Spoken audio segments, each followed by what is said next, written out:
Chapter 271, Beast Mistress. Chapter 271, Beast Mistress. Ding. In the thick forest, Zhuofan was facing away from the bush behind him in silence and focus. He could even hear some clear ringing coming from that bush. Zhuofan sighed. No good deed goes unpunished. He went and saved the damsel, only to find her naked. So they made a pit stop at a bush to dress up. But this chick was taking her sweet time doing it. Can't you just put on a coat or a robe and be done with it? Look at me. Rustle. The grass crunched behind him and Zhuofan turned. He was in for the shock of his life. He hadn't gotten a good look at this damsel, with the rescuing and all, but now that he had, she was quite the looker.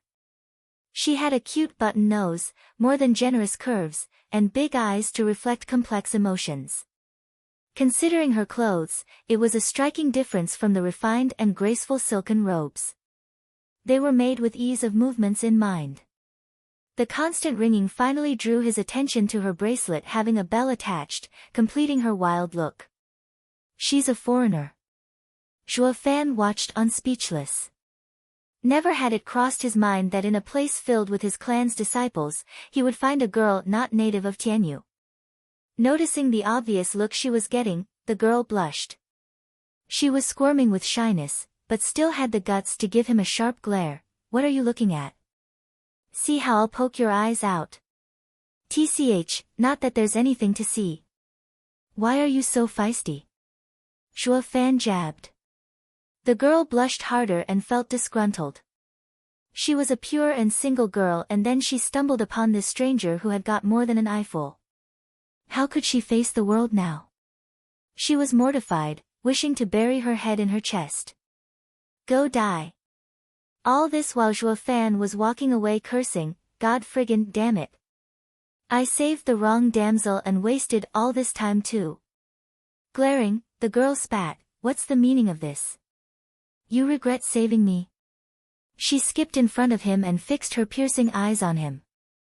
Zhuofan's words struck a nerve and she got over her shyness in a jiffy. I'm an exotic beauty, a man's dream. It was your greatest fortune getting to save me and even getting an eyeful. What's with that tone, as if you were the one found naked? I am the one hurting here. You ruined me. Humph, greedy pig. The girl's eyes were staring a hole into Zhuofan, wishing to tear him a new one. And Zhuofan's response? Pushing her aside in mid-stride, move, I've wasted enough pointless time on you as it is. The girl eyed the proud Zhuofan walking away and blinked. And you call yourself a man? This was a first.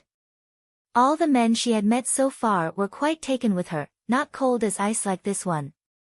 Then she recalled the desire in his eyes when he got an eyeful in the sky, and it was clear that this guy was a man from head to toe. So why? Then it hit her. What was she doing looking hopeful instead of getting her due for staining a girl's reputation? Ah, how mortifying.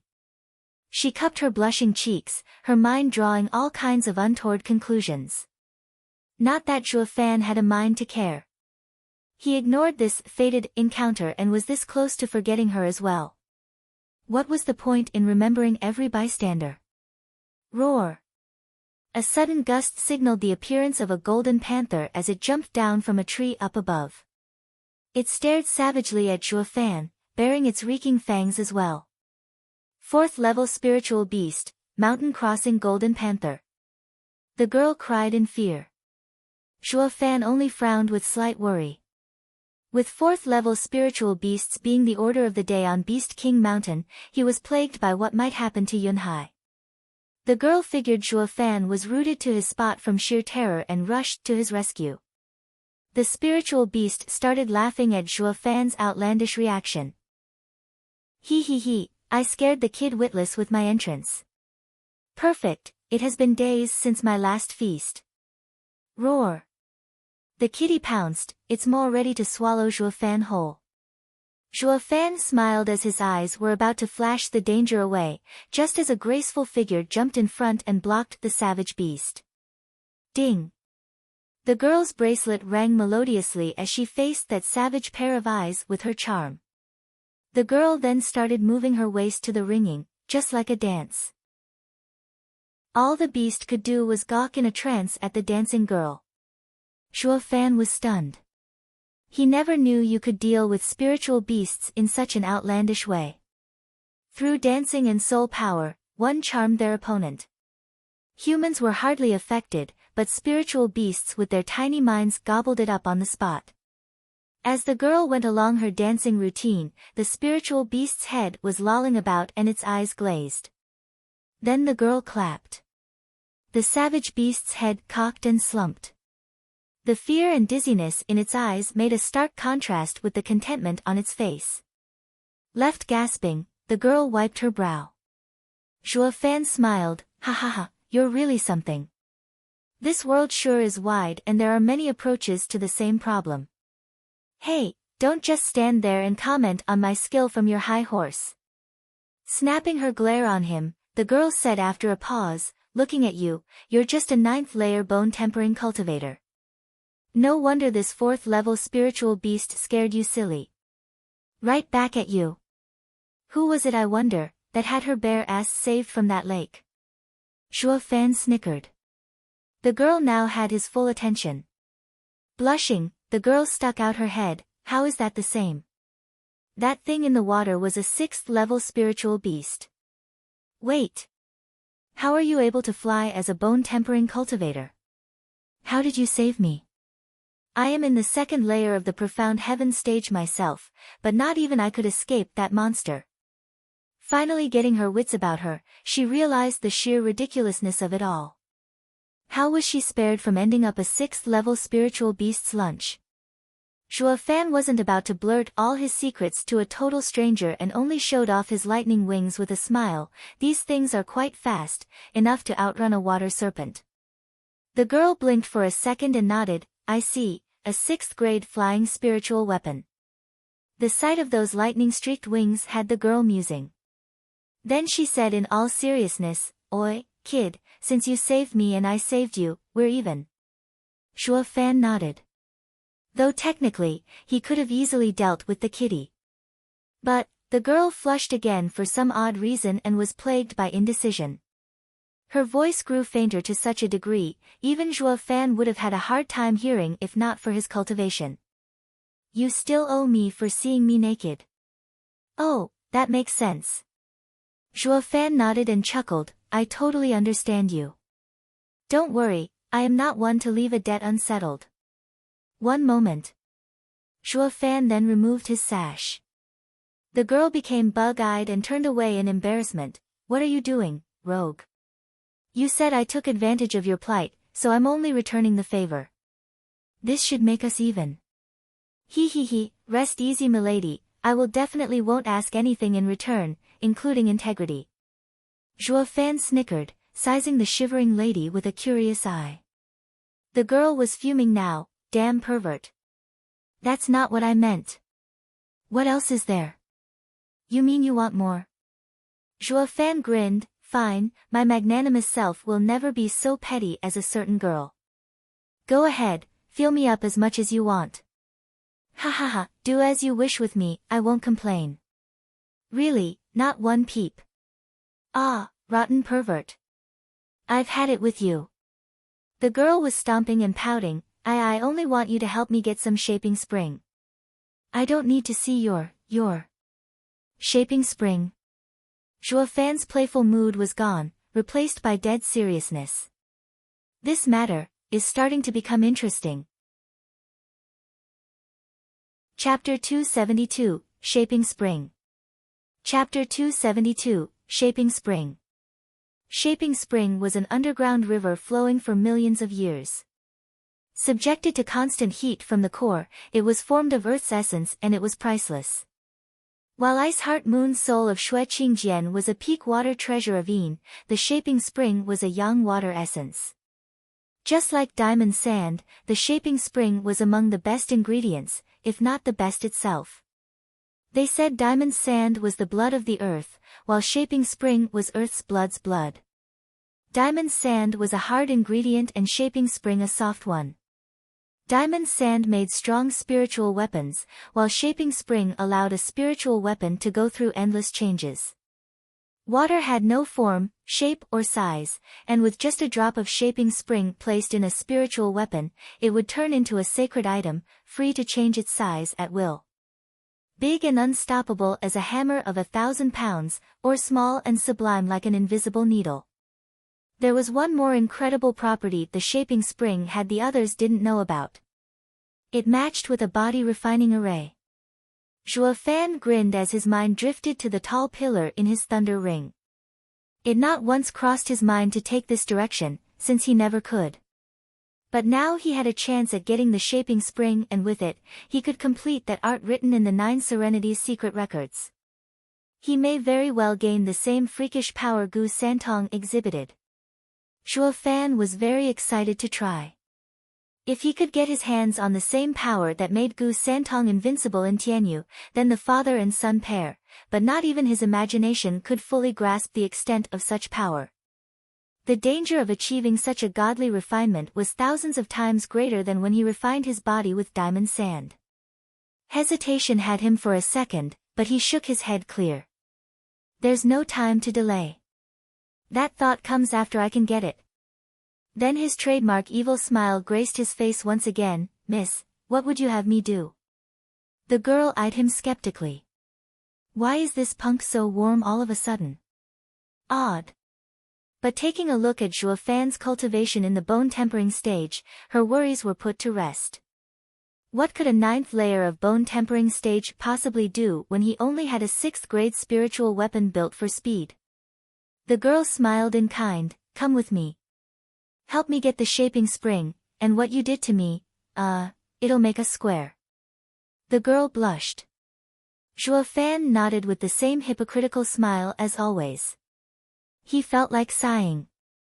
Oh, so many people judge me by my cultivation, only to be swallowed whole by me. This girlie is no different. He followed close behind her with a cold smile. For some very odd reason, she shivered from a creepy feeling striking her very core. Yet her response was to cock her head in bewilderment. Ah, another lady got duped. The duo soon arrived at the edge of a lake. Zhuo Fan's eyes trembled. Isn't this the same lake I saved her from? The girl smiled. Hey, do you know why I was in danger last time? Do you even need to ask? Bathing in some else's home is the same as taking a leak in it. If I was that water serpent, I'd swallow you in one gulp too. Zhuo Fan said sagely. Blushing, she seethed, what bathing? Who would do that in such a dangerous place? Where do you come up with all these dumb conclusions? What else is there? Weren't you going all natural when I got you out? Zhuo Fan scratched his nose.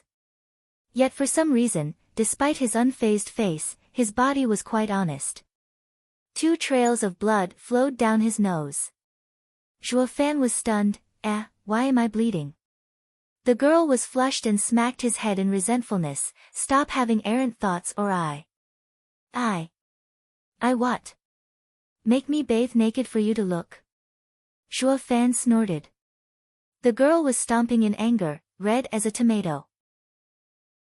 Why was she so unlucky to meet this creep? Then again, only by working together with this creep could she get the shaping spring, and she sighed. She reined in her indignation and turned grave. Do you see that cave across the lake? Zhuo Fan followed her fingers to see endless fog surrounding a mountain. There was also a faint image of a man-sized cave entrance at its foot, half of it submerged in water. Zhuo Fan nodded. What of it? That is the serpent's cave. The girl said. Zhuo Fan asked, how? That thing was 500 meters long. The cave is too small for. Zhuo Fan's eyes jumped. The girl giggled and made good use of this rare chance to mock him. You're not as dumb as you look. Yes, that serpent is definitely eating the shaping spring. It allows it to change its size and enter that cave. What makes you so sure shaping spring is in there? Perhaps the venomous serpent ate it somewhere else, or maybe it's in the middle of eating. Zhuo Fan frowned. Whoosh! With a flash of light, a golden-tailed carp jumped in front of him, splashing his face with icy cold water. The girl giggled, reveling in his misery, content she finally managed to get some retribution. Zhuo Fan wiped his face, uncaring that she did it on purpose. I see. You have a first-level water-type pet you used to scout the poisonous serpent's cave while it was away. Clever boy. The girl winked and smiled. I've been staking out the strange 6th-level spiritual beast since I found it a month ago. Until 3 days ago, it only kept to the cave. So I used my first-level spiritual beast, golden fin fish, to find that it really contains shaping spring. But that poisonous serpent was truly vicious, coming back just an hour later. So I waited the past 3 days for it to come out. But since it didn't, I had no choice but to go in and confront it. Seeing the girl's charming smile, like she had hit the jackpot, Zhuo Fan jabbed, so you got naked and tried working your wiles on it? Wait, that ain't right, you're different species. Even if you forced yourself on that hunk, it would only see you as lunch. What nonsense are you babbling? Who would ever seduce that beast? Blushing, the girl gnashed her teeth in anger. I only intended to use my beast-controlling art to tame it. There is nothing obscene about it. Beast taming? What does that have to do with you running around in all your glory? Zhuo Fan raised an eyebrow. The girl's glare sharpened a notch. Oi, could you stop with the vulgarities? My clan's beast-controlling art pays special attention to being one with nature. The more in tune one is, the stronger the art. Since I can only tame a 4th-level spiritual beast at most, I had to give my body and soul in joining with nature this time around. But I failed anyway because its soul is stronger than average and almost lost my life at its jaws of death. Zhuo Fan nodded. The venomous serpent was related to the flood dragon. Dragon blood flowed through its veins. How could it be just a mere 6th-level spiritual beast? The girl was in over her head trying to charm the beastie with her skill. Oi, brat, weren't you quick at flying? Draw the venomous serpent out and let me fetch the shaping spring. Do that and I will cross out the crass attitude and disrespect you showed me. The girl showed a bewitching smile and batted her big puppy eyes. That might have worked on your average hormone-riddled male to fire him up in braving any dangers. But Zhuo Fan, however, was a stone-cold killer. My thoughts exactly. Zhuo Fan showed his trademark evil smirk. The girl's eyes shined with glee, but Zhuo Fan could easily see a spark of contempt hidden there. One that said, all men are the same. Humph, ignorant bint, now that I know where shaping spring is, you've outlived your usefulness. Snickering to himself, Zhuo Fan flew to the cave. The girl stared at him all the way with an increasingly wider smile. She could practically hold the shaping spring in her arms. Yet something nagged her in the corner of her mind. Isn't this perhaps a little too easy?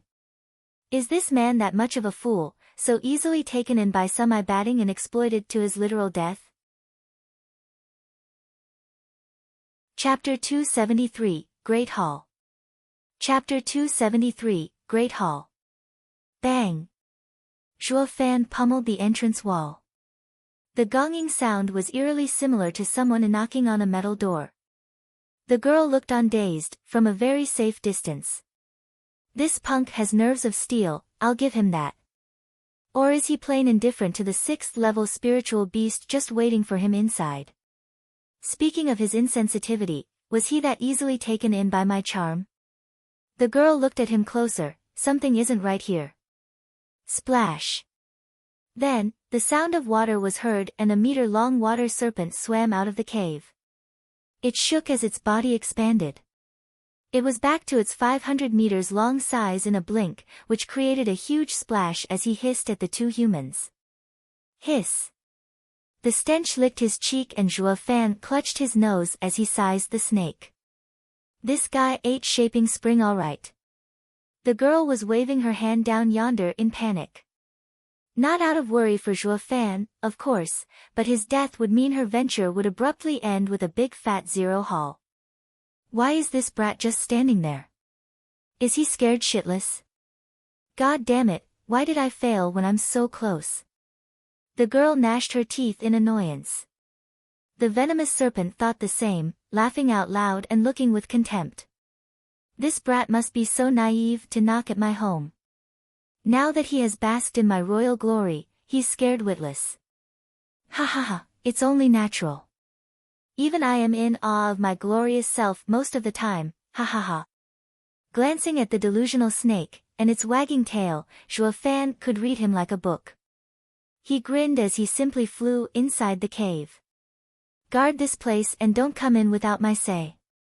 Zhuo Fan belittled this useless thing and just waltzed in. The venomous serpent was out of it from shock. What did he just say? To watch the door. The serpent was enraged. No one ever ignored it, least of all claim its cave like he owned the place. Oi, punk, do you have any idea whose home this is? Do you have a death wish? Hiss. The venomous serpent got closer to Zhuo Fan and hissed in his face. Covering him in drool, it hoped to knock some sense into him with its almighty majesty. The girl was soaked from fear. Run, you fool. Yet Zhuo Fan only had disdain in his eyes. He wiped the drool from his face, and glared, behave. The venomous serpent almost spat blood. It had never met someone so full of themselves to ignore it and even belittle it. It was royally pissed. The girl was scared witless. You behave, brat. You're pissing it off by telling it to watch the door. I get you want to die, but could you at least do it down yonder? Some of us still need to get in, you know. The guy's brains are on the fritz. She sighed. She could practically see the kid torn into pieces by the angry venomous serpent. And that was what the serpent was about to do. Holy friggin' balls. I've seen many dauntless, but none so boneheaded to not even care for their lives. They look for death or, better yet, they deserve death with such an idiotic stance. You're dead meat, so cut the act. Humph, as you wish, this king will send you off. Licking its sharp fangs, the venomous serpent hissed and went on to swallow him whole. With how the red mouth was covered in poison, Zhuo Fan would find himself melting the instant he touched it. The girl closed her eyes and looked away. She couldn't bear the horror that followed. Yet Zhuo Fan was cool as a cucumber as the azure flame flashed in his eyes. Hum. A ripple racked the venomous serpent. Scared, the huge serpent froze in its place. He was soaked in sweat, even as his maw was right on top of Zhuo Fan, with fangs bared and all. And yet he just didn't chomp. The look in Zhuo Fan's eye got him so terrified, it started shivering. You're so feisty to not listen when you're ordered. Zhuo Fan shook his head as he went in like he owned the place. Leaving the venomous serpent behind like a statue, scared and dumbfounded. What power was that? The serpent's heart was frantic. Spiritual beasts cared a lot about levels, more than the strength even. A 6th-level spiritual beast's pup was no stronger than a 3rd-level spiritual beast, but no 4th-level spiritual beast would dare attack it. It was their inborn majestic aura doing its thing. No low-level spiritual beast messed with a higher one, ever. It was etched in their bones, blood, and the like. As a 6th-level spiritual beast, it was invincible here. A king lording over the masses. It had the right to pick on others, not the other way around. But it finally got his due in the form of Zhuo Fan. The guy flexed his power for a blink and scared the living daylights out of the snake. It had no clue what level of spiritual beast that power was equivalent to, but its blood told him to surrender and lay down all hostilities against Zhuo Fan. Damn it all to hell. What was that? He held such power that it made even a 6th-level spiritual beast shake in its own skin. What savage beast could have such power? And why is it with a human? Is he perhaps a dreadful beast's young? The venomous serpent was sweating buckets. It was just like a beggar meeting an emperor, with only obedience in his heart. If it was told to guard the door, that was what it'd do. What was so bad about it anyway? It went to such an extent that the snake swam out of the cave and didn't even have the gall to look behind him. While the girl who had struck Zhuo Fan off as a dead man, sneaked a peek all this time and was now dumbstruck. What the hell? Since when were vicious venomous serpents so meek? It's not only not entering the cave, but was even posing as a damn watchdog. How in bloody hell did a bone-tempering cultivator do this? Does he also have a secret beast-taming art? The girl cocked her head, glancing at Zhuo Fan going further in with amazement and more than a little curiosity. This brat isn't as dumb as he looks. He may very well not have needed my help with the 4th-level spiritual beast as well. Wait, if he's so strong and all, why is he hiding it? Is he planning to take it all for himself? The girl panicked and stomped in anger. Her wish to go in there herself was curbed by the venomous serpent guard at the door. This time she was close to blowing a gasket. She had wasted a month staking out this place, only to let another person reap the reward. I was hustled. She then pouted and slumped on the ground, sulking. Back to Zhuo Fan, the man in question soon arrived at the end of the cave. The view here shocked him senseless. The cave was your average hole in the mountain, opening into a room 1,000 square meters in size, but the dazzling scene was breathtaking. He came here for Shaping Spring and actually found so many high-grade herbs. There were 100 8th grade and at least 1,000 7th grade herbs. Such haul could contest with the 7 houses stores. If not even imperial families. Holy Mother of God. True wealth truly comes from nature. He assumed these were all gathered by the snaky, but why didn't he eat them? To last him through the winter. More for me, I guess. He. Without further ado, and not caring for the beast outside, he pocketed all herbs with a wave. He even went to every corner and made sure he didn't miss anything. Zhuo Fan cackled like mad for such a great haul. It echoed along the cave walls and traveled outside. Venomous Serpent's heart sank and tears fell from his eyes. The girl heard the cackle as well and almost sank into depression. Those were supposed to be mine. Having already scouted the cave with her pet fish, she knew what a jackpot that cave held. She didn't tell Zhuo Fan about it in fear he'd want a bite as well. And now, he didn't just take a bite but swallowed it whole. The girl was wallowing in misery, tears threatening to burst out of her clear eyes. Chapter 274, Divine Eye of the Void's Second Stage. Chapter 274, Divine Eye of the Void's Second Stage. Whoosh.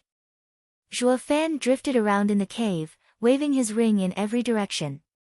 He could feel joy bubbling out of him with every precious ingredient being tucked away in the safe confines of his ring.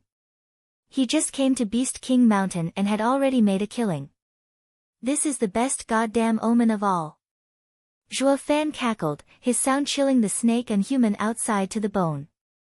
After he had made sure nothing was left unappropriated, Zhuo Fan began his search for Shaping Spring in earnest. His soul sense spread to every corner. Then Zhuo Fan rushed deeper. Standing next to a hot spring, he watched the bottom of the spring in shock. An all-natural hot spring. It was 10 meters wide and had hot water coming out from the wall in front. But what was truly amazing was the thick white layer at the bottom of it. Zhuo Fan knew right away that this was Shaping Spring. Isn't it a bit too much? Not even he had hoped to find so much of the underground miraculous treasure. Just a vial of the stuff could buy you a town. He'd be happy with just a bowl. But he didn't just get a bowl, he instead got a whole tub. He could literally bathe in it. Zhuo Fan shuddered from excitement. Thinking back on this mountain, he realized that only after billions of years of accumulation could have gathered so much of Shaping Spring. There would have been even more of it if not for a certain snake sampling it. This is enough as it is. Anyways, one shouldn't be too greedy. It's bad for health. Zhuo Fan chuckled at his egotistical thinking. Any who heard him would have spat blood. If you're not greedy, then the people in this world are all altruists. Humph, greedy pig. Plop. With a laugh, Zhuo Fan jumped right in. He sank until the Shaping Spring reached his waist. Zhuo Fan quirked his eyebrows in glee. So deep. There was even more of the shaping spring than he thought was possible. Zhuo Fan went right down to business, taking out bottles and filling them with the stuff before throwing them into his ring. Zhuo Fan's face always sported that dumb grin throughout this ordeal, smiling from ear to ear. I hit pay dirt coming to this Beast King mountain. It's totally worth it even if I don't get that brimming sacred pill. Ha ha ha. Zhuo Fan's laughter echoed throughout the cave. Bam! While he was hauling his booty, he touched upon something.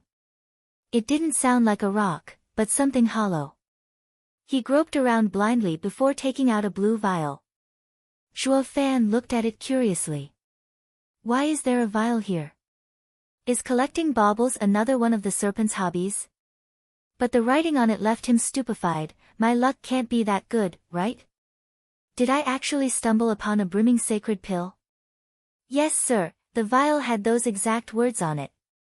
The cap even had a seal on it to not leak its fragrance and attract spiritual beasts. Zhuo Fan started flipping it. Feng Qiubai threw 5 such pills into Beast King Mountain at the start. This one must have flown through an underground river and chanced upon this place, with the snake totally oblivious of it. Zhuo Fan sighed, I'm so lucky even I'm scared. The odds of finding a brimming sacred pill among shaping spring was a true close to zero chance. But was he one to waste such an opportunity? Hell no. He threw it in his ring and resumed hauling his loot. It took him half a day of grueling work to capture it all, down to the last drop. The venomous serpent outside was swimming around, peeved. Just what are you doing in my home? Couldn't you at least leave some for me? Wah. Uncaring and unfeeling for the heartbroken snake outside, Zhuo Fan had no idea about the meaning of restraint. He took one last look at the spotless walls, and nodded in satisfaction that he didn't miss anything. Woe was the poor snake. It was now a millionaire turned pauper, wrung dry by Zhuo Fan. If it had only seen this spotless place, it'd be crying his lungs out. Not that the greedy Zhuo Fan ever cared, mind you. Zhuo Fan now took his time to inspect the brimming sacred pill. He uncapped it and swallowed it. With enemies coming out at every turn in the esoteric debate, he was hard-pressed to find such leisure again, giving him enough time to refine the pill. It'd be best to stay in here, under the snake's watch and grow stronger. Boom! An explosion of soul power happened the instant he swallowed it. As if a sea was unleashed in his head, his mind threatened to burst. Zhuo Fan never thought the pill would be so outrageously strong, finding it painful even for him to absorb such a vast amount. Nevertheless, he was happy as he channeled it into his right eye. With his soul at the radiant stage, increasing it a few more times would hardly help him in this battle. His focus was on reaching the divine eye of the void's second stage with the help of the brimming sacred pill. The first stage had incredible power and made him practically invincible, but the second stage was even more so, as it covered his deadly weakness. His victory in this final battle solely rested on it. Zhuo Fan's right eye burned hot as the golden ring in it flickered. Slowly, a second golden halo came into existence beyond the first. Even if blood spilled from his eye, even if the pain was excruciating, he braced for it and remained staunch. If he hadn't missed his chance in Dragon Cloud City, it wouldn't have been such an ordeal. But now, forced by circumstances, he chose to power his way through, multiplying his agony instead. He couldn't even spare the attention to care though. Even as he bled from his eye, even as he was soaked in sweat, he still remained firmly seated on the ground. Over the next couple of days, Zhuo Fan was in constant frown and veins bulged on his forehead. He was still suffering through the pain and felt the breaking point drawing ever nearer. He reached his limit on the afternoon of the third day. He was teetering on the edge, just as the second halo formed in his right eye. An invisible wave shot to the skies the next moment. A simple glare actually made a small hole straight through the whole 500-meter tall mountain above him like it was nothing. The bright sky, the warm sunlight, passed through it and shined upon the gleeful Zhuo Fan.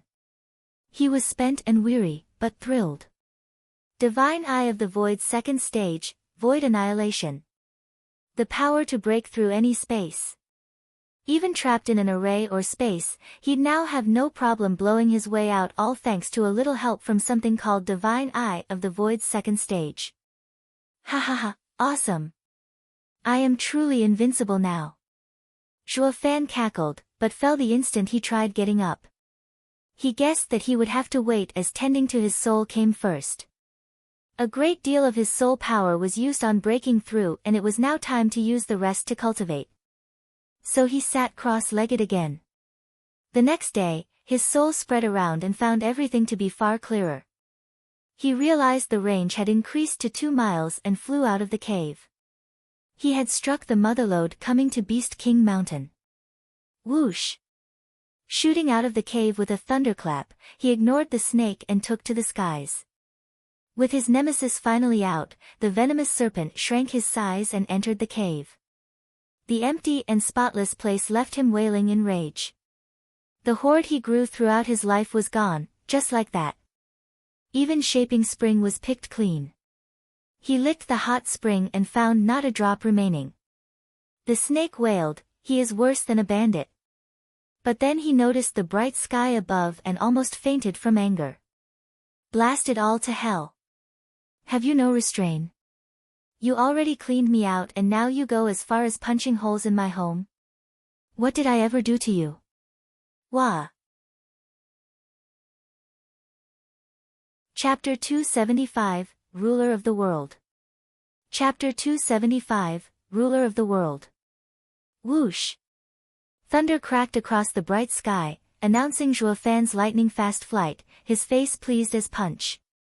What was that saying? One good deed deserves another. Yeah, that's the one. I saved that annoying lass, and nature replied in kind from her bountiful bosom. I'll have to rethink my approach and spread kindness from now on, ha ha ha. Zhuo Fan cackled. Then he spotted the same girl not far ahead.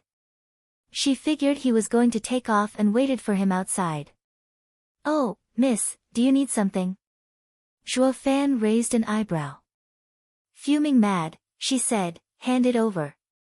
Hand what over? Zhuo Fan played dumb. The girl barked, Shaping Spring and those herbs. Think I am so stupid not to realize what you've been doing in there. But I am a woman of morals, so I won't bicker. According to the laws of the cultivation world, half belongs to me by right. Bint, no can do. Zhuo Fan shook his head, you said giving you half is fair, but why would I ever do that? The lady played the kicked puppy card, but I found it. First come first serve. If it weren't for me, you'd never get them. So give me my fair share. The girl panicked. Zhuo Fan smiled, did you forget I saved you? To repay me you showed me the treasury. Now we're even, but bye. Zhuo Fan left laughing, but the lady blocked him again with a snarl, you damn bastard. Out of respect for saving me, I wasn't going to argue with you and split the haul evenly. But you just don't know when to quit. Her second layer of profound heaven cultivation exploded, glaring at Zhuo Fan with the clear intent to fight him over it. Zhuo Fan yawned, Missy, power isn't always limited by cultivation stages. Once we fight, your hopes are dashed. Humph, damn egomaniac, enough bluffing. You may have subdued the 6th level spiritual beast, but I'm no spiritual beast. I also know taming arts and they only work on spiritual beasts. Stop trying to scare me, it ain't going to work. She then punched straight for Zhuo Fan's face. The fierce power of the fist came barreling down towards him, backed by her second layer of profound heaven cultivation. It had no effect on Zhuo Fan, however, still calm and uncaring as he vanished. The girl was left speechless. The next second she found her wrist yanked behind her back. Ah! She then started crying from pain, why you're breaking my arm. Let go. Zhuo Fan shook his head and let go. She jumped 10 meters away and looked at him perplexed. How did he do that? He was clearly in the 9th layer of bone-tempering stage, yet overpowered a 2nd layer of profound heaven cultivator in both power and speed. She felt like a mouse in the claws of a hawk. This doesn't make sense. It's too damn freaky. Only now did she recall Zhuo Fan's words. This guy is a bloody monster. The girl gnashed her teeth, and a flick of the hand revealed 3 roaring 4th-level spiritual beasts ready to pounce at Zhuo Fan. Zhuo Fan raised an eyebrow curiously. You're not half bad, I'll give you that. You don't see that every day, a lady having 3 4th-level spirit animals. He, scared? She stuck her chin out in her boasting. Let me tell you, I have a dozen spirit animals, but these 3 are my most cherished ones, and they even know how to fly. I would have drowned you in my spirit animals if we were on the ground instead. Zhuo Fan looked at her oddly. Most people in Tianyu focused on personal power, with hardly any interest in rearing beasts. That made spirit animals a rarity. You were hard-pressed to find even high-stage experts having one. But this girl here was quite average in cultivation, yet had over 10 spirit animals. It was Zhuo Fan's first time meeting someone who specialized in rearing beasts. His odd looks, however, were taken as fear by the lass, who cackled, "It's too late to be scared now. But if your apology is heartfelt enough and you give me those items, I may be inclined to spare your miserable life. I will even forgive your earlier transgression. Whatever gave you the idea that I'm scared? Did you forget how that 6th-level spiritual beast acted in front of me? Just like a kitty. And you think some 4th-level spiritual beasts will do? Ha ha ha, Zhuo Fan sneered. The girl snapped, "See, cut your boasting. Who knows what you really did to that serpent? But it can only be something similar to my own taming art, a soul attack. But these 3 pets of mine are linked with my soul. Their master's orders are paramount. It will be impossible for you to tame them. Oh, shall I give it a shot?" Zhuo Fan snickered. The naked contempt he showed only earned her ire. "Attack. Show him your power. Roar." The 3 beasts were extremely loyal, jumping on Zhuo Fan the moment they were given the go signal. Yet nothing could unnerve Zhuo Fan. The 3 were right on top of him, ready to tear him to pieces when his eyes flashed azure. And, just like the 6th-level spiritual beast before, the 3 pets froze and started sweating like pigs. "Mommy! Who the hell is this big shot? Why is he so scary?" Without further ado, the scared witless beasts bolted with tail between their legs, swift as the wind. It took a long time for the truth to worm itself into the girl's mind, sheer absurdity of it all. She then shouted for her pets to come back. But would they listen? What master's orders were paramount? Life was infinitely more precious. Blast it, is the master's brain on the fritz? Why would we ever face such horror? To die. The girl shouted herself hoarse, but her pets were long gone, infuriating her. Then she sobered up and shuddered from fear. Zhuo Fan drifted towards her with his mocking smile. "It seems being linked with your pets ain't all sunshine and rainbows." With the 3 of them horrified, their master ought to feel some of that fear herself. Who the hell are you?" The girl froze, watching him in horror. Now she knew why the 6th-level spiritual beast held this man in such fear, and her pets were no different. Because this man didn't use something as trifling as his soul to subdue them, but instilled a sense of utter dread in their very being, that even robbed them of the thought of fighting back. But how? Why would vicious beasts show such fear towards one simple man? Such a ludicrous story was never heard anywhere in the world. But this guy did it with ease. Just who is he? Zhuo Fan smiled and answered her doubts. "I will one day rule this world." With a laugh and flap of his wings, he was gone. He left the girl shivering and staring dumbly in shock. This mystery man had tangled with her so many times and left her with a bone-deep impression. Those final words were etched in her mind. She would scoff if it was anyone else saying them, but for some reason, hearing them from Zhuo Fan made her believe he could do it. How could Tianyu have such a dreadful man? The girl was filled with trepidation. Whoosh! 2 black-robed men flashed in front of her. Lianer, is something wrong? One asked, while the other followed with, Young miss, are you all right? She only looked at them with fear in her eyes. Brother, Tianyu isn't something we can just attack. It's best that we fall back. Then her vision blurred and she fell unconscious. The 2 held her in worry, calling out to her. What did she mean? Chapter 276, Plight. Chapter 276, Plight. Young chief, young miss is only shaken up. You don't need to worry. The night sky was brightened by the moon's glow and dazzling stars. In a dusky cave crackled a bonfire, shining its light onto the 100 black-robed figures, all with heads down and in solemn silence. A white-mustached old man glanced at the girl resting near the fire with a youth at her side. The youth asked, She is in extreme shock, but why? I've known my sister for all my life. She grew among spiritual beasts and is very brash. Just what could have scared her so much? Well, the old man frowned, then sighed, It is different for everyone. I am sorry this old man can't be of any help. The youth sighed and waved the old man away. It was now that the resting girl's eyes fluttered and she said weakly, Be brother.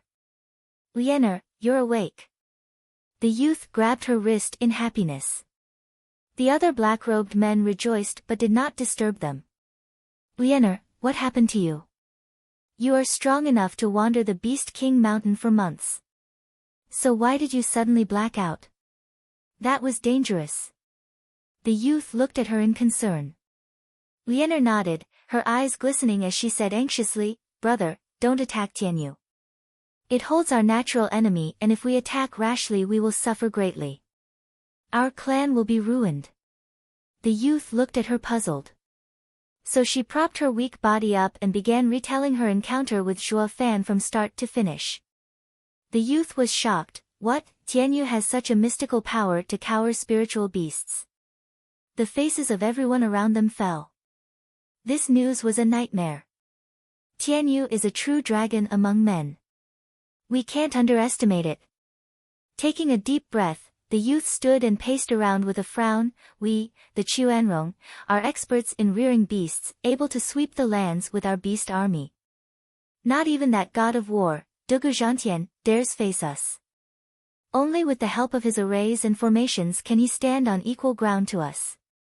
But if Tianyu has someone capable of instilling fear into beasts, to the point they'd go against their master's orders, our beast army will collapse in a heartbeat.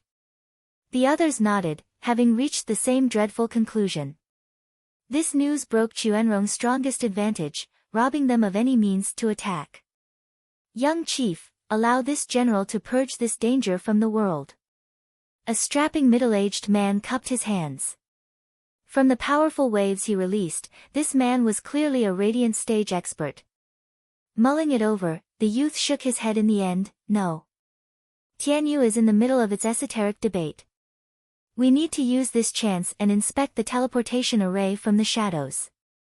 The slightest mistake on our part will endanger our entire operation. Brother, you still want to do it?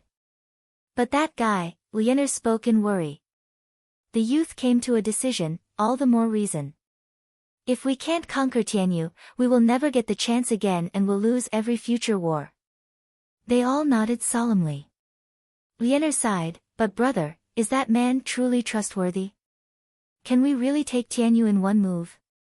Ha ha ha, Lianer and everyone needs to relax. There is no better spy in Tianyu than that man. The youth cackled. As if the world was his oyster. Back to Zhuo Fan, he was still flying among the clouds in search of Luo Yunhai and the rest. Suddenly, his nose twitched and he changed directions. Blood! Whoosh! Zhuo Fan landed near a river soaked in blood and bodies coming from upstream. The wounds on the bodies clearly showed they were man-made. A great battle must be underway upstream and he rushed to investigate. His discerning field was strong enough to scout 2 miles ahead in great detail. He could even see what was behind those two mountains in front. Zhuo Fan bypassed them with his senses and saw a great deal of men gathered at the mouth of a valley. From their signatures, he easily identified them as Luo Yunhai, Xuaningxiang, and other second- and third-rate clans. Outside the valley entrance were the vassals of the Regent Estates faction, forcing Yunhai's group into the valley. He had no clue who they were, but their leader couldn't be more familiar. Zhuo Fan snickered, "Oh my, now a cripple goes out hunting. You must have a death wish." "Quite right." The man leading the attack on Luo Yunhai was Forest Fleeting Dragon, Lin Xianfeng. Albeit a one-legged dragon, but he still had the power to shock everyone. His dragon title was shaky now, but to the average Profound Heaven expert, he was undefeated. Lin Xianfeng looked coldly at his enemies and shouted, "Listen up. I only care about the Luo clan to settle a grudge. I don't have time to waste on extras, so get lost. Or you could just follow Luo clan to their grave." The men were tense and glanced at Luo Yunhai. It was obvious Lin Xianfeng was taking it out on the Luo clan for having Zhuo Fan rip his leg clean off. Their grudges had nothing to do with these second-rate clans. Although vassals of Drifting Flowers Edifices, Sword Marquis Abode, and Veiled Dragon Pavilion were allies of Luo clan, they were nonetheless far from willing to pay the ultimate sacrifice in defending them. Luo Yunhai knew this as well as he said solemnly, "Our meeting was pure chance, friends. There's no need to implicate yourself as well. If you wish. Useless cripple, our fate lies with the Luo clan. You don't scare us. Why don't you pick on Big Brother Zhua if you have the guts?" The charming voice cut Luo Yunhai off, with a brash and arrogant tone. Her allies were scared witless. "Young miss. If you want to defend Luo clan and die, go right ahead, we won't stop you. But could you please not drag us into this as well? And why are you even mentioning that guy's name? Are you trying to piss off Lin Xianfeng some more? How are we supposed to face that whirlwind, Lin Xianfeng?" They all felt like crying, having their lifeline cut off without remorse. Shui Gang and Shui Lin looked at Xuaningxiang with a shake of their heads. They knew she liked Zhuo Fan, but going as far as ticking off Lin Xianfeng was the worst-case scenario. Luo Yunhai looked at Xuaningxiang, moved, "Sister Ninger, thank you." "What thanks? Without Big Brother Zhuo around, it falls to me to keep you safe." Xuaningxiang patted her chest with a prideful face. She was happy as long as she could do anything for Zhuo Fan. And yet her brothers were crying inside. Damn brat. How can you look after someone when you're constantly being looked after? Moreover, Luo Yunhai and his 10 guards are stronger than any of us. How can we even protect them? Luo Yunhai scratched his nose. I am grateful for Sister Ninger's good intentions. But it's best if I take Big Brother Zhuo's place and look after you." Ninger patted Luo Yunhai's head and smiled, "Never mind protecting me, since Big Brother Zhuo is surely just around the corner, ready to jump in and save me." Luo Yunhai was puzzled. Ninger showed her thunder ring with a smile. "Each time I'm in danger, the thunder ring flashes and that means Big Brother Zhuo is here." Luo Yunhai sighed at how innocent and naive she was, even delusional some might say. It would be best if Big Brother Zhuo comes in the nick of time. But if you think he's going to show up each time you're in danger, won't you treat your life as a joke? Her brothers knew this as well and tried reasoning with her, but Xuaningxiang turned a deaf ear. A girl's fairy tale was impossible to dispel. Xuaningxiang's choice of words sure got the obvious reaction out of Lin Xianfeng. He was pissed and filled with bloodthirst. "Young Master Lin, his men glanced at him. Lin Xuanfeng's eyes were bloodshot as he barked, "Ignorant brat. Just kill them all and be done with them." His roar resounded in Luo Yunhai's group's ears, scaring them. Only Xuaningxiang was closely watching Thunder Ring for any signs, waiting for that spark of hope. Chapter 277, Breakout. Chapter 277, Breakout. Kill. The war cry signaled the enemy's charge into the valley entrance. The thick bloodthirst in the air was that from a stampede of enraged bulls. The pressure was too great even for a profound heaven expert to hold on, making it harder to breathe. They all turned pale as paper. Not only was the enemy outnumbering them many times over, but they even had the strength advantage. How were they going to come out of this one?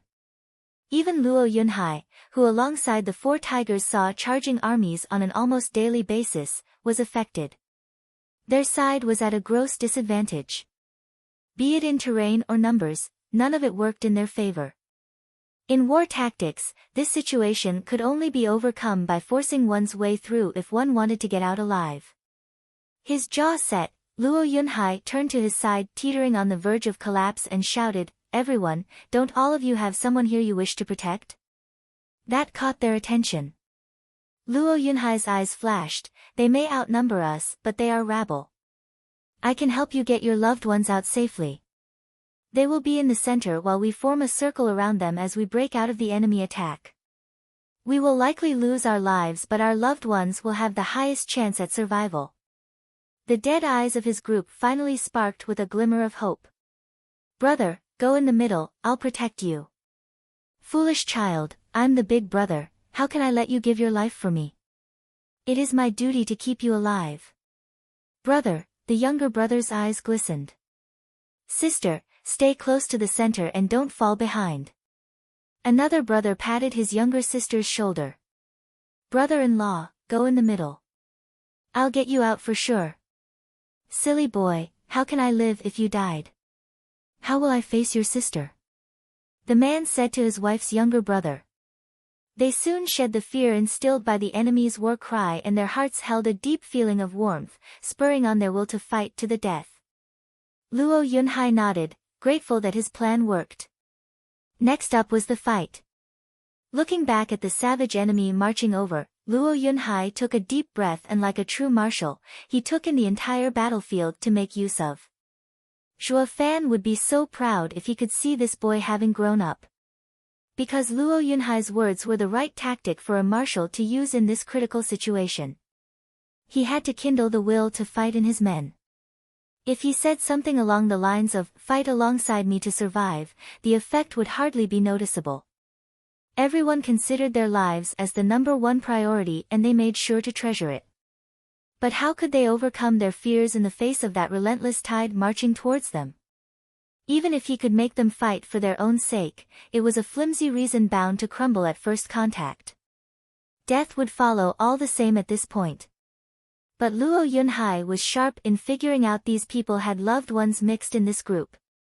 He appealed to their humanity, their conscience, their responsibility, and drove them to war. Although this meant cutting their effective fighting force in half, the ones doing the protecting would give their absolute best, and more, to make sure their loved ones lived to see tomorrow. To instantly turn these random groups of people into a cohesive unit bent on fighting to the death was the sign of a great general Luo Yunhai had the hopes of becoming. "Yunhai, stay behind me. Sister will protect you." Xue Ningxiang's beaming face graced his eyes. She even flexed to back up her claim. Luo Yunhai let out an awkward chuckle, "Ha ha ha, I am grateful for your kindness, but I am the one commanding this charge. It's more important that I stay in front as well." Xue Gang and Xue Lin hoisted the overconfident and delusional Xue Ningxiang behind. "Ning'er, don't be willful. He's stronger than you. Listen to your brother and stay in the middle. Let your brothers get you to safety." Xue Ningxiang pouted, then her eyes sparked, "Then I'll stay behind Yunhai. That way I can protect him when he needs help." Helpless, they had no choice but to agree. Behind Luo Yunhai could also be said to belong to the center of the group, somewhat. But Xue Gang and Xue Lin were not leaving her sides. Anything could happen in the spur of the moment, especially on the battlefield. They had to protect her. Similar scenes happened all around them as the people were determined to get their loved ones out alive. Luo Yunhai formed them into ranks, and as he stood in front of them, an old man stepped forward. "Young Master Luo, I'll be at your side to protect you." If I am to fall, please send my words to Grandmaster Zhua. My greatest regret is that I wasn't good enough to have him as my master. The old man shook his head. Zhua Fan would have a nice dumbstruck face if he was here. Wasn't this old guy the same Luizhen, who competed alongside Yen Song in the 100-pill meeting? He wanted to be Zhua Fan's disciple, but Zhua Fan wouldn't hear it. But how did he end up here then? Luo Yunhai sighed. Grandmaster Lu is so determined. If not for Sir's guards, we'd have long been mere corpses on the ground. As long as we get out alive, I will think of a way to make Big Brother Zhuo receive you. Thank you, young Master Luo. Grandmaster Lu nodded sadly. Let's talk about this after we survive. Either way, being able to show my respect to Grandmaster Zhuo by helping him is gratification enough. Luo Yunhai nodded. Grandmaster Lu is so honest and righteous. Kill. The howls of war drew nearer. Luo Yunhai faced the enemy as the leader of his men, waiting. When the enemy was at the 100-meter mark, he led his own charge. For our loved ones, charge. Roar. Thunderous shouts echoed his own battle spirit and they rushed on like a tide. The enemy was baffled at the sudden development, even as the sides clashed. Boom. Their morale sank to half in a blink. As if a spear pierced the great skies and left a massive hole, so did the force go through them like butter. The enemy looked dumbstruck, even the enraged Lin Xianfeng. He was watching speechless as the wedge formation went through his group. They're 100 against my 1,000. How can we not even block their charge? The wails and miserable cries rang in his ears. He looked in time to see his men flailing their bleeding arms and leg stumps in agony. The enemy was reaping through his men like a dragon. His men couldn't put up even a token of resistance and it only drove him madder. For goddamn sake. What use do I have for any of you if you can't even do this much? A bunch of damn wastes is what you all are. The man next to him stammered, Young Master Lin, this isn't our fault. They suddenly used military formations. They are only 100 but we can't even get close to them. Each time we approach it's like we're facing 4 or 5 of them. It's baffling. Humph. What's baffling? It's just some army tactic. Lin Xuanfeng's eyes flashed eerily. Now that I think about it, that Luo clan's brat followed Dugu Zhantian for 5 years. It'd be odd if he didn't know at least this much. Blast it all to hell. We can't let Luo clan get any stronger. Spatting, Lin Xianfeng hopped and was gone. Then he flashed in front of the wedge formation. Lin Xianfeng. Luo Yunhai shouted. Snickering, Lin Xianfeng mocked, Brat, you think you're so great now that you've been by Dugu Zhantian's side for a couple of years? You take me for a weakling? Think you can get away alive with just this? He, first I'll break your army, then I'll break your skull. Lin Xianfeng snickered and was gone again. Before anyone could react, he flashed in the middle of their formation and a blue tornado sprung up. It grew until it swallowed them all, careening them into the air and breaking the formation. Luo Yunhai looked up from the ground in shock. Even after Zhuo Fan ripped his leg off, Lin Xianfeng had the power to face so many people. He really was one of the 6 dragons and 1 phoenix, forest fleeting dragon. He broke their formation and flung them scattered among the enemy. They were doomed. Luo Yunhai's heart sank, his final hope leaving him. What was left was to wait and have their lives reaped. Chapter 277, Breakout. August 3, 2021. Index, Patreon. Elite Coder. Kill. The war cry signaled the enemy's charge into the valley entrance. The thick bloodthirst in the air was that from a stampede of enraged bulls. The pressure was too great even for a profound heaven expert to hold on, making it harder to breathe. They all turned pale as paper. Not only was the enemy outnumbering them many times over, but they even had the strength advantage. How were they going to come out of this one? Even Luo Yunhai, who alongside the 4 tigers saw charging armies on an almost daily basis, was affected. Their side was at a gross disadvantage. Be it in terrain or numbers, none of it worked in their favor. In war tactics, this situation could only be overcome by forcing one's way through if one wanted to get out alive. His jaw set, Luo Yunhai turned to his side teetering on the verge of collapse and shouted, "Everyone, don't all of you have someone here you wish to protect?" That caught their attention. Luo Yunhai's eyes flashed, "They may outnumber us, but they are rabble. I can help you get your loved ones out safely. They will be in the center while we form a circle around them as we break out of the enemy attack. We will likely lose our lives, but our loved ones will have the highest chance at survival." The dead eyes of his group finally sparked with a glimmer of hope. "Brother, go in the middle, I'll protect you." "Foolish child, I'm the big brother, how can I let you give your life for me? It is my duty to keep you alive." "Brother," the younger brother's eyes glistened. "Sister, stay close to the center and don't fall behind." Another brother patted his younger sister's shoulder. "Brother-in-law, go in the middle. I'll get you out for sure." "Silly boy, how can I live if you died? How will I face your sister?" the man said to his wife's younger brother. They soon shed the fear instilled by the enemy's war cry, and their hearts held a deep feeling of warmth, spurring on their will to fight to the death. Luo Yunhai nodded, grateful that his plan worked. Next up was the fight. Looking back at the savage enemy marching over, Luo Yunhai took a deep breath and like a true marshal, he took in the entire battlefield to make use of. Zhuo Fan would be so proud if he could see this boy having grown up. Because Luo Yunhai's words were the right tactic for a marshal to use in this critical situation. He had to kindle the will to fight in his men. If he said something along the lines of, "Fight alongside me to survive," the effect would hardly be noticeable. Everyone considered their lives as the number one priority and they made sure to treasure it. But how could they overcome their fears in the face of that relentless tide marching towards them? Even if he could make them fight for their own sake, it was a flimsy reason bound to crumble at first contact. Death would follow all the same at this point. But Luo Yunhai was sharp in figuring out these people had loved ones mixed in this group.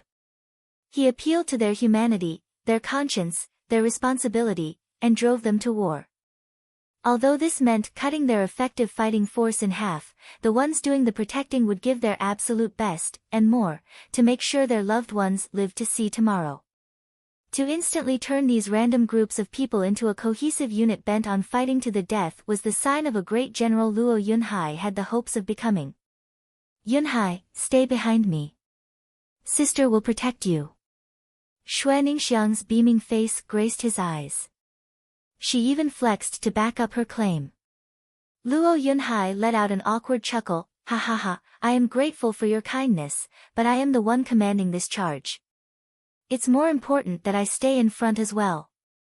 Xue Gang and Xue Lin hoisted the overconfident and delusional Xue Ningxiang behind. "Ninger, don't be willful. He's stronger than you. Listen to your brother and stay in the middle. Let your brothers get you to safety." Xue Ningxiang pouted, then her eyes sparked, "Then I'll stay behind Yunhai. That way I can protect him when he needs help." Helpless, they had no choice but to agree. Behind Luo Yunhai could also be said to belong to the center of the group, somewhat. But Xue Gang and Xue Lin were not leaving her sides. Anything could happen in the spur of the moment, especially on the battlefield. They had to protect her. Similar scenes happened all around them as the people were determined to get their loved ones out alive. Luo Yunhai formed them into ranks, and as he stood in front of them, an old man stepped forward. "Young Master Luo, I'll be at your side to protect you. If I am to fall, please send my words to Grandmaster Zhua. My greatest regret is that I wasn't good enough to have him as my master." The old man shook his head. "Zhua Fan would have a nice dumbstruck face if he was here. Wasn't this old guy the same Luizhen, who competed alongside Yen Song in the 100-pill meeting? He wanted to be Zhuo Fan's disciple, but Zhuo Fan wouldn't hear it. But how did he end up here then?" Luo Yunhai sighed, "Grandmaster Lu is so determined. If not for Sir's guards, we'd have long been mere corpses on the ground. As long as we get out alive, I will think of a way to make Big Brother Zhuo receive you. Thank you, young Master Luo. Grandmaster Luo nodded sadly. Let's talk about this after we survive. Either way, being able to show my respect to Grandmaster Zhuo by helping him is gratification enough. Luo Yunhai nodded. Grandmaster Lu is so honest and righteous. Kill. The howls of war drew nearer. Luo Yunhai faced the enemy as the leader of his men, waiting.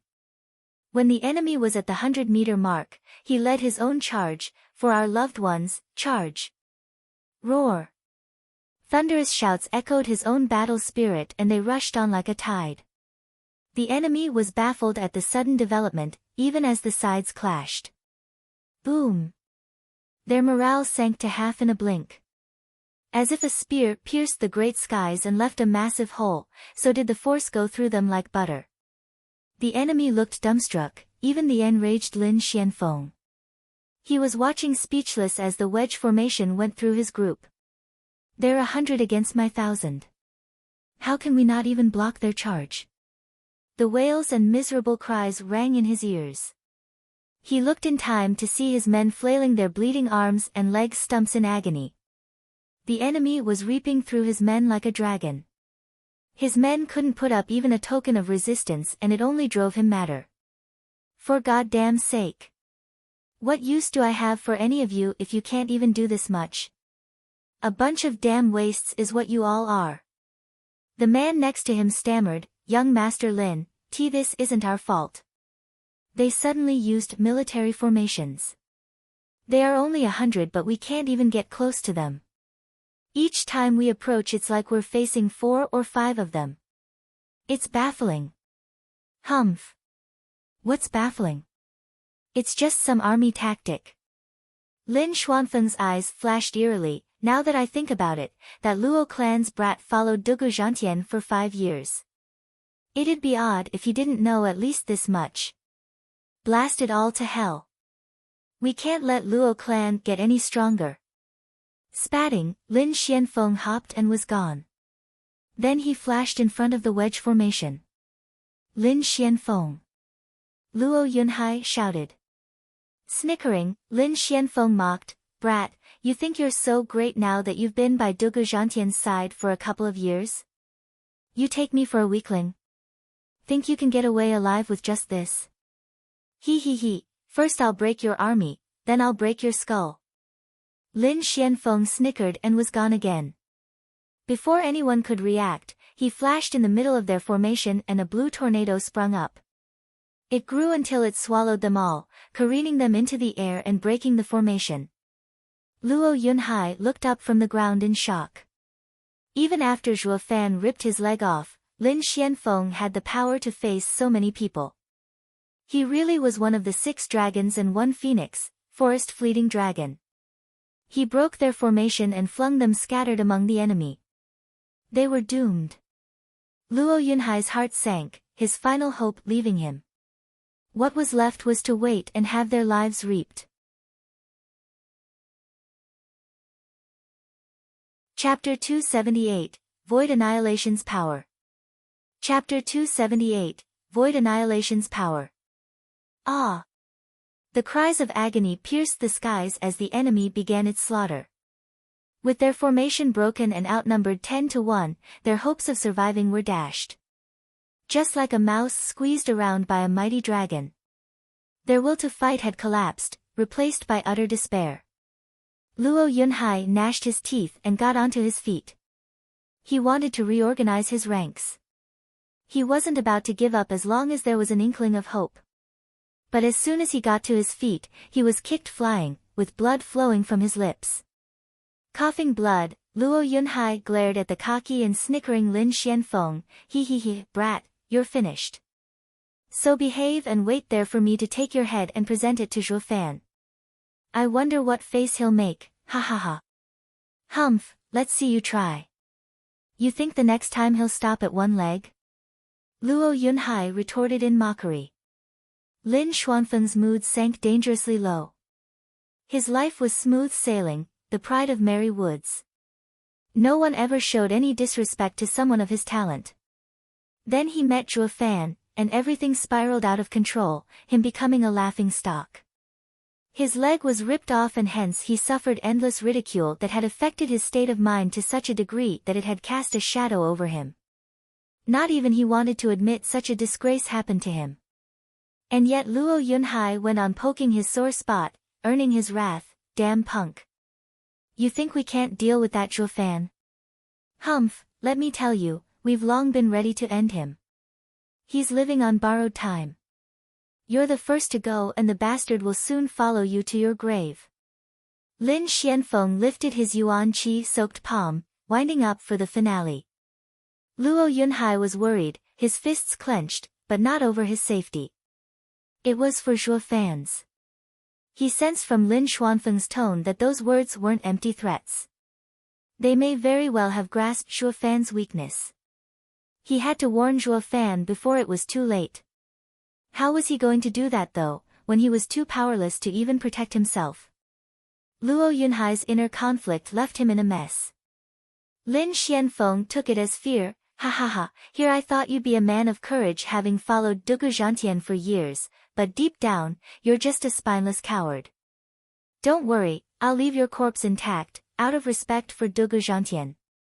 Lin Xianfeng launched his palm attack like a fierce storm. Stop! No one can harm the Luo clan's young master. An aged voice shouted, just as a red-hot flame shot for Lin Xianfeng. Lin Xianfeng only snickered. Lu Yizhen came to the rescue, with his 4th-level spiritual beast flame. But his flame looked nothing more than a candle to Lin Xianfeng. You senile old fool dare mess in my affairs? Get lost! Thump! A flick of the hand had a blue wind scattered the flimsy flame to nothing. Lu Yizhen spat blood and collapsed, pale. Grinning, Lin Xianfeng turned to Luo Yunhai, no one's gonna save you now. Stop! It was a delicate voice this time. Xuaningxiang popped out of nowhere and stood between them, you'll have to go through me first. You again. Squinting, he clearly recalled Xuaningxiang shouting crippled left and right, humph, don't you worry. Once I'm through with him, you're next. Ninger. Shui Gang and Shui Lin rushed over but Lin Xuanfeng's flick of the hand left them sprawling and heavily wounded. With a twisted smile, a promise of cruelty that was to come, Lin Xuanfeng's yuan qi exploded, and stay down. Humph, we won't die. Big brother Zhuo will save us. Xuaningxiang faced him without an ounce of fear. Lin Xianfeng jerked, looking around frantic, Zhuo Fan, where? Is he close? Xuaningxiang laughed, ha ha ha, how the mighty have fallen. I knew you're scared of big brother Zhuo. Luo Yunhai shook his head. Apparently, Zhuo Fan did more than simply pull a leg. He had also scarred the guy mentally. You damn brat dare to lie to me. Zhuo Fan would never stand still in this situation if he was here. Lin Xuanfeng's anger flared. 2 brats got the best of the grand and mighty forest fleeting dragon. They had scared him just by mentioning Zhuo Fan. He would never hear the end of it if word got out. Lin Xuanfeng's eyes looked at Xuaningxiang with bloodthirst, wishing nothing more than to wring her pretty neck, blasted bint. You two've been a pain in my rear from the moment we met. Lin Xuanfeng's hand was wrapped in a blue wind and slapped at Xuaningxiang's chest. Luo Yunhai was too hurt to try and stop him. He could only watch the sinister palm inching towards Xuaningxiang's chest. Big brother Zhuo. Xuaningxiang cried, her eyes focused on the dead thunder ring. Then she closed her eyes and prayed for a miracle. Luo Yunhai could only sigh. Zhuo Fan was no god. It was impossible for him to watch over her around the clock like a guardian angel. Shui Gang and Shui Lin crawled on while bleeding in a desperate attempt to reach her. Why was their foolish sister so zealous in her faith? The last 2 times were sheer coincidences. Zhuo Fan won't always watch over you when you need him the most. So why are you so stubborn? Lin Xianfeng laughed, Zhuo Fan won't come brat. Die, ha ha ha. Though clueless, their entire drama was laid before Zhuo Fan's eyes 2 miles out thanks to his soul sense. He saw how Xuaningxiang and Luo Yunhai were together, and he also saw Lin Xuanfeng's strike closing in on them. Zhuo Fan's right eye flashed with 2 golden halos and an invisible beam shot out, passing through any and all obstacles, straight for its target. Divine Eye of the Void's second stage, Void Annihilation. Whoosh! It shot fast as light, passing through everything like they were nothing. In the middle of the slaughter, a hum became apparent as a sudden hole appeared on the men in its path without any warning. Blood flowed even as the men were oblivious to their doom. It was just too fast, too sudden. Lin Xuanfeng's hand was inches from Xuaningxiang when the hum passed, robbing him of his hand. It left behind a bleeding stump. Lin Xianfeng was too dumbstruck to even react. What was that? Why is my hand gone? He didn't even feel a thing. One moment it was there, and poof, gone the next. It was faster than getting it chopped off. Xuaningxiang and Luo Yunhai were equally baffled. Lin Xianfeng stiffly looked around to see a line of men with oddly missing parts of their bodies, bleeding out. Looking further, he saw a hole in the valley's side, black as night.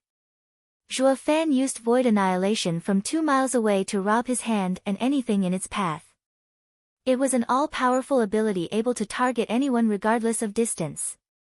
Zhuo Fan's enemies would never know rest if they knew he possessed such divine might. Or the moment they dropped their guard, their chest would sport a sudden extra-large hole. Not that Lin Xianfeng knew that. He only looked at the black hole in dread. This is too freaky. What the hell was that? Who could possibly kill so many men in a blink?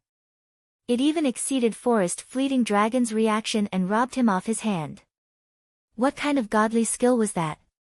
In the middle of their shock and despair, Zhuo Fan used his Yuan Qi to shout, "God damn it, Lin Xianfeng! You dare touch my people, you bastard! Don't move a muscle, I'll be right there to rip your head off myself." His yell passed through the black hole and into the valley, so loud it even quaked mountains. It was as if the 2 mountains spoke. Such awe-inspiring power scared everyone present into freezing and paling. Are the mountains threatening us? Balls! Did our battle wake up a local god? Only Lin Xianfeng recognized the voice. He shook like a leaf. He would never forget the owner of that voice in his life, the same soaring demonic dragon who ripped off his leg. Chapter 279, Godlike. Chapter 279, Godlike. Elite Coder. The silence was deafening. The unanimous reaction to this ludicrous situation was one of utter shock and amazement. Then they all started shivering, Lin Xianfeng included. Their eyes turned to the shaking mountains, words stuck in their throat. Only Luo Yunhai and Xuaningxiang were happy. Ever since the shout came, they knew with utmost certainty that Zhuo Fan had come through for them. Young Master Lin. The man next to Lin Xianfeng began speaking, wanting to ask for suggestion as to their next course of action, only to notice that the dude had bolted. Rotten useless Lin Xianfeng. Who was it that shouted the loudest while charging? Who was it that cursed us as good for nothing? And yet, when it came to running, no one was faster. I spit on you. How can such a yellow-bellied lily-livered rat be in the 6 dragons and 1 phoenix? The man looked around to find everyone losing their will to fight. It was only natural when one stopped and thought about the monster coming to Luo clan's rescue, the same freak who scared Lin Xianfeng away. So why should we stay here, to die? Without further ado, he shouted, "Retreat!" Roused up, the men followed behind Lin Xianfeng without any complaint. The winning side from a moment ago was now running away miserably. They even forewent their wounded, selfishly holding their lives as the #1 priority. Luo Yunhai sighed, "Big Brother Zhua is amazing to the extreme. One shout is enough to scare them away. It's even more effective than our wedge formation." Xuaningxiang nodded cutely, her eyes blazing. She hadn't even seen his figure, yet Zhuo Fan's valor and might thoroughly turned her into his #1 fan. Shui Gang and Shui Lin shook their heads. Zhuo Fan's timely save was more than welcome, but that sister of theirs sank even deeper into her unhealthy obsession of him. No doubt about it, Shui Ningxiang's belief that Zhuo Fan would be there to save her every single time was now firmly engraved into the very core of her being. This delusion was far from healthy. Her brothers shook their helpless heads. Ning'er hadn't once listened to their advice so far, and the repeated near saves, courtesy of Zhuo Fan, only worked to make her go against them even more. Ha! The two sighed. Then they followed up with the usual glee of finding their lease on life extended and looked after the wounded. 15 minutes later, a thunderclap signaled the landing of a black figure. They were greeted by none other than soaring demonic dragon, Zhuo Fan. Surveying the battlefield, Zhuo Fan cursed, that blasted Lin Xianfeng ran again. The next time he won't be so lucky.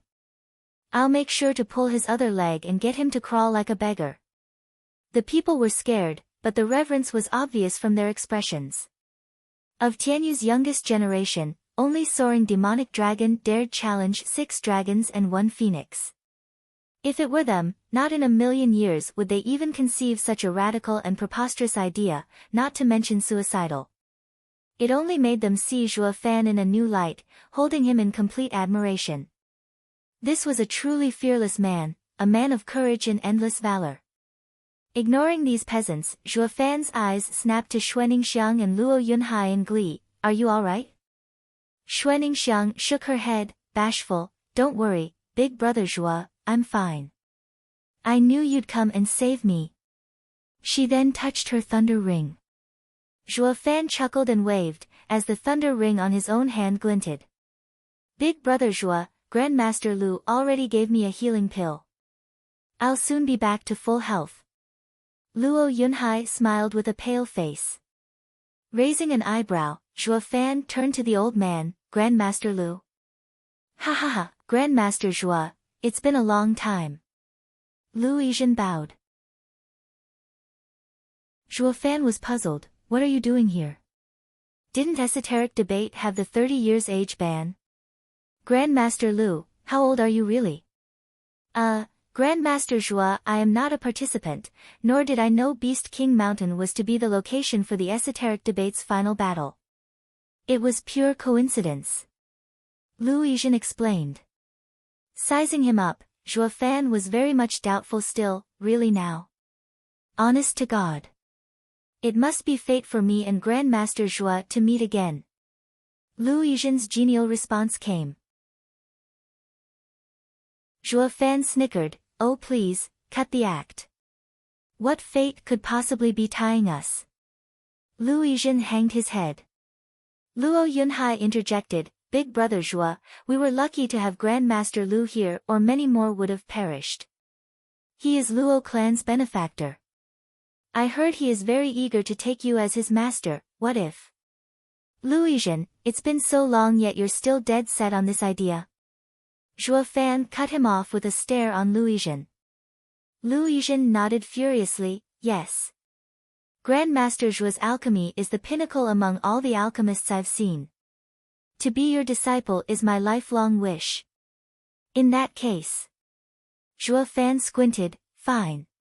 We are short on hands and your timely arrival is most welcome. If you can protect the Luo clan in this esoteric debate, I will be inclined to reconsider your request, in favor of your rendered services. I will do my very best and live up to Grandmaster Zhuo's expectations. Lu Yizhen bowed. Zhuo Fan nodded. Luo Yunhai was thrilled and cupped his hand to Lu Yizhen, while also gleeful that he managed to sway Zhuo Fan.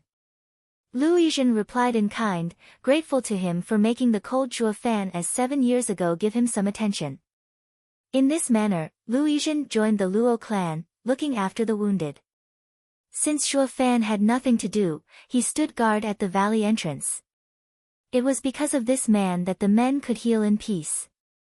Soaring demonic dragon was on par with the 6 dragons and 1 phoenix. There was no one out there who could make them feel safer. Zhuo Fan stood guard for 10 days, waiting for the others to heal. But while the battle on this side ended, another was on the brink of erupting. In a lush part of the forest, a towering jade reaching the height of 2 people was standing next to a large tree. Upon a closer look, it bore a striking resemblance to those national elemental stones. It was precisely the wood-type array to send them back. On either side of it were 2 armed forces. On one hand was Drifting Flowers Edifices Chu Qingcheng, Sword Marquis Abode Xie Tianshang and Veiled Dragon Pavilions Long Xingyun with their people. The other side was led by Regent Estates Huangpu Qing Tian, Hell Valley's Yu Yushan, and Pil King Hall's Yen Bangi. All they needed was a spark to throw this place into the chaos of war. Their standoff was clearly visible beyond the wood exit array, as Dragon Cloud City's every major clan and house watched in trepidation. Huangpu Tianyuan snickered, speaking high and mighty yet casually at the same time. The brimming sacred pill will be ours. No surprise there, ha ha ha. Yuanshan and Yen Bagong nodded in pride. It feels so good, so overbearing, to stand by Regent Estate. Drifting Flowers Edifices, Veiled Dragon Pavilion, and Sword Marquis Abode's house leader looked like they were on pensive. They had no choice but to admit the battle was going to be completely one-sided. Huangpu Qingtian's presence alone turned the tide of this battle out of their favor. The brimming sacred pill was before the wood exit, and it was Chu Qingqing's group who found it first. Yet none realized Huangpu Qingtian's faction tailing them. The fight over the brimming sacred pill was on the brink of igniting, but their faction had no hope of overcoming the other, not with heaven-shaking Dragon Lord in the mix. Damn monster! Grandmother gnashed her teeth, while Huangpu Tianyuan laughed unrestrained. Zhuge Changfeng was only twirling his mustache in thought, indeed. One side has a freak of nature, while the other's side own monster has yet to come. Things don't bode well for them. Surrender is advised. That got a rise out of the crowd. Yeah, heaven-shaking Dragon Lord is there and Zhuo Fan is nowhere in sight. From what they heard of the 2 monsters' first contact, Zhuo Fan could hold his own against heaven-shaking Dragon Lord. But where was their most important piece at this crucial time? The people started to regret. What ally is he if he doesn't show up when needed? Achoo! Facing the morning sun, Zhuo Fan was struck by an incomprehensible bout of sneezing that sent his whole body shivering. What the hell? Who's the bastard talking behind my back? Zhuo Fan rubbed his nose in anger.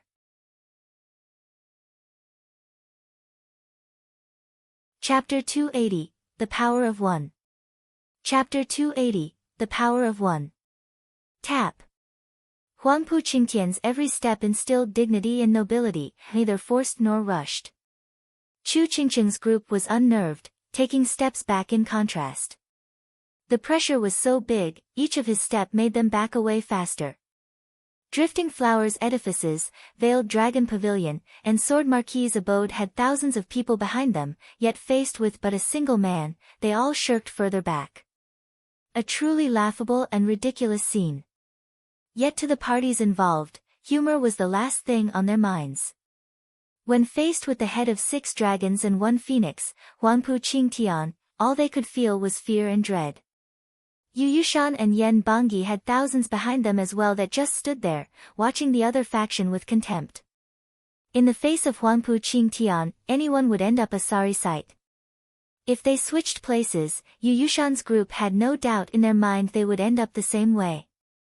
As to why the situation devolved in such a way, it all came down to Chu Qingqing's group's rotten luck. Or maybe having known so little about Regent Estate, yet insisting on making an enemy out of them. How long are you going to shirk back? Huangpu Qingtian stopped at some point, with a beaming and noble smile, hand over the brimming sacred pill and I'll let you go. Frowning, Chu Qingqing gnashed her teeth in silence. Her allies clenched her fists at the naked scorn. Handing over what the 3 houses found was total humiliation. Long Xingyun mewed, it's best we're flexible. And smiled, young Master Huangpu, is this how Regent Estate's eldest young master carries himself? You're no different from a shameless bandit at this point. There are 4 brimming sacred pill out there, so why are you after ours in particular? Ha ha ha, Long Xingyun, I knew you're a smooth talker, preaching sophistry. True, Regent Estate isn't too keen on robbing you, but did you forget? This here is the esoteric debate, where might makes right. Everything belongs to the strongest. With a snicker, Huangpu Qingtian's eyes flashed with greed and snatched at the air. That is why all of them will be mine. You better hand it over now, or what, fight? Xia Tiansheng snapped as he shot in the air, drawing his sword and releasing such shocking energy it reached the skies. The sword energy shuddered all who looked at it, feeling as if 10,000 swords were about to pierce them. Even Yan Bangyi and Yu Yushan turned serious, eyeing him with a sigh. Xia Tiansheng is a true sword talent. It was their first time seeing sword energy reaching such a level. Thinking about it, they were no match for him in a straight-out fight. Long Xingyun looked at the hovering figure stunned. It had been what, a few days? How did he get so strong? And yet, Huangpu Qingtian's calm demeanor left Long Xingyun sighing. Compared to this monster, Xia Tiansheng had a long way to go. But even so, they had to fight regardless. Long Xingyun shot his hands forward. Energy hummed off his hands and released a powerful attack. There was a dragon roar echo, and when the energy was upon Huangpu Qingtian, it shot for the ground. The earth beneath Huangpu Qingtian exploded as a dragon opened its maw to swallow him. Profound ranked martial art, see upturning dragon palm. Long Xingyun roared. He didn't finish as a loud boom splintered the huge dragon into nothingness. Huangpu Qingtian shined golden as he walked out of the attack, looking down on all creation. Long Xingyun coughed blood, having just been injured internally. Xia Tiansheng clutched his sword and shot for Huangpu Qingtian. The piercing light of his sword tip was as dazzling as the night stars. It pulverized anything it touched and left only this outstanding light. This was Sword Marquis Abode's profound ranked martial art flowing spaces 9 form strongest attack, extinction. When this sword flew, everything was erased. Abode Lord Xia Xiaofeng watched in awe and pride, his house's strongest move being unleashed just beyond the wood national elemental stone. The son had surpassed the father. With how much stronger the move was than his own, he was certain his son would become an even more remarkable Abode Lord than himself. Huangpu Tianyuan mocked, Abode Lord Xia, to be so prideful of your son's meager achievements, aren't you perhaps thinking so little of him? Xia Xiaofeng snorted, I know of Regent Estate's eldest young master's godlike talent, but I'll have to say that not even he can take this attack without consequence. Oh. We shall see. Grinned Huangpu Tianyuan, and his elders joined him in mocking the man. Xia Xiaofeng's heart seized in fright, turning to see the shocking scene beyond the wood stone. As the glaring sword attack came closer, Huangpu Qingtian merely pointed at the dazzling dot of light. Boom! The space cracked and seemed to have been torn open. A bright golden light met with the sword attack, swallowing it whole. The almighty sword attack crumbled under the finger's power and forced Xia Tiansheng into a bout of spitting blood. He was on his knees, even if having received but a light wound. How? Xia Xiaofeng cried.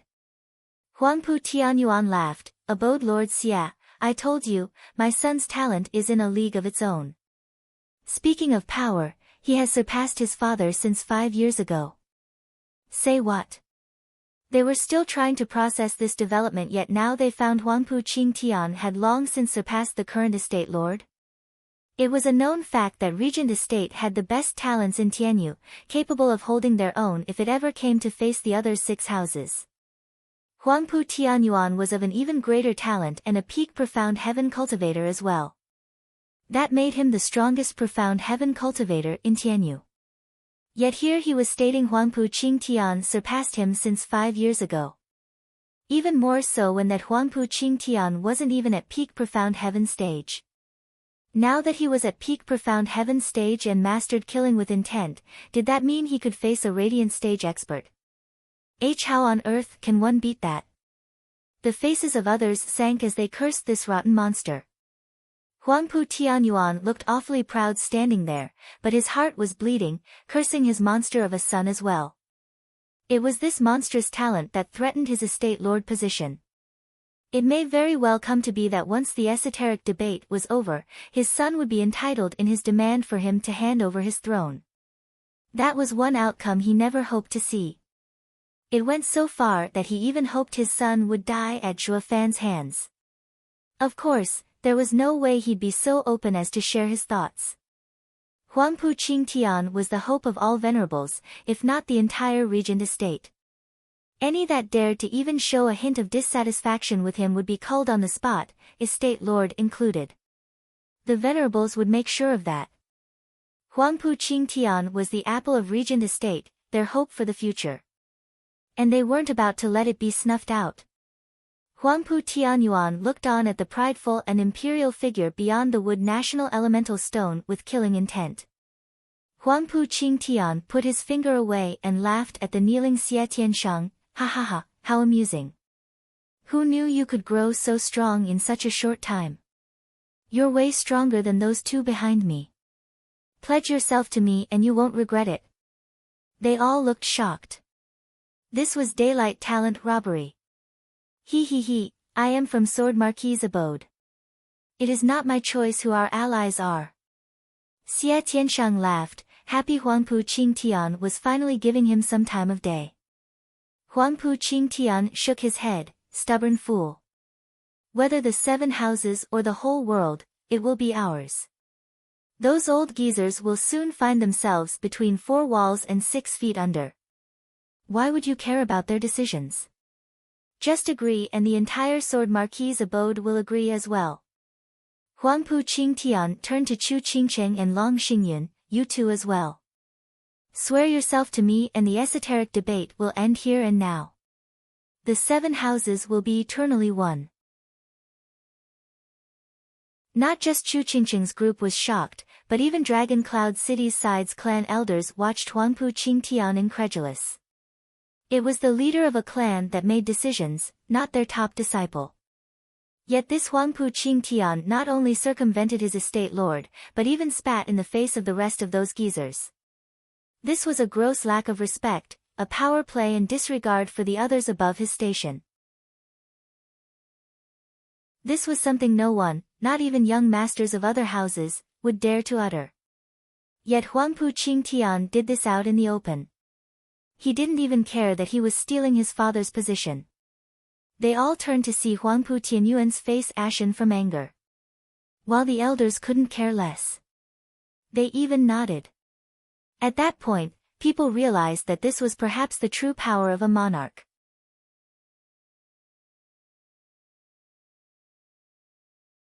Chapter 281, Blizzard Dragon Slash. Chapter 281, Blizzard Dragon Slash. In front of the national elemental stone, the people stared shockingly at Huangpu Qingtian, especially Luo Yunchang. She was sweating and plagued with worry. If the 3 houses' disciples fell to Huangpu Qingtian's wild and overreaching ambition, it would be tantamount to throwing Zhuo Fan to the wolves. No matter how strong Zhuo Fan was, he couldn't face all 7 houses' experts by himself. It didn't take long for Chu Qingcheng, Xie Tiansheng and Long Xingyun to reach a conclusion.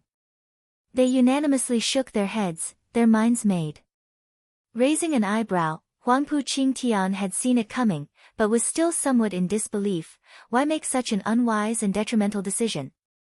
Humph, if you can scare me with some pretty words, I will never be able to hold my head up high. I will be blaming myself more than anyone else would. That is one future I don't want to see. Long Xingyun snickered, speaking from the bottom of his heart. Huangpu Qingtian shook his head in contempt. What value could dignity and self-respect have in the face of true power? This is your only chance. Take it, or become my enemies. The 3 saw the determination in each other's eyes and were resolved to fight alongside each other. Huangpu Qingtian snorted, you asked for it. Don't come crying later when you're starting to regret. Huangpu Qingtian disappeared with a light step.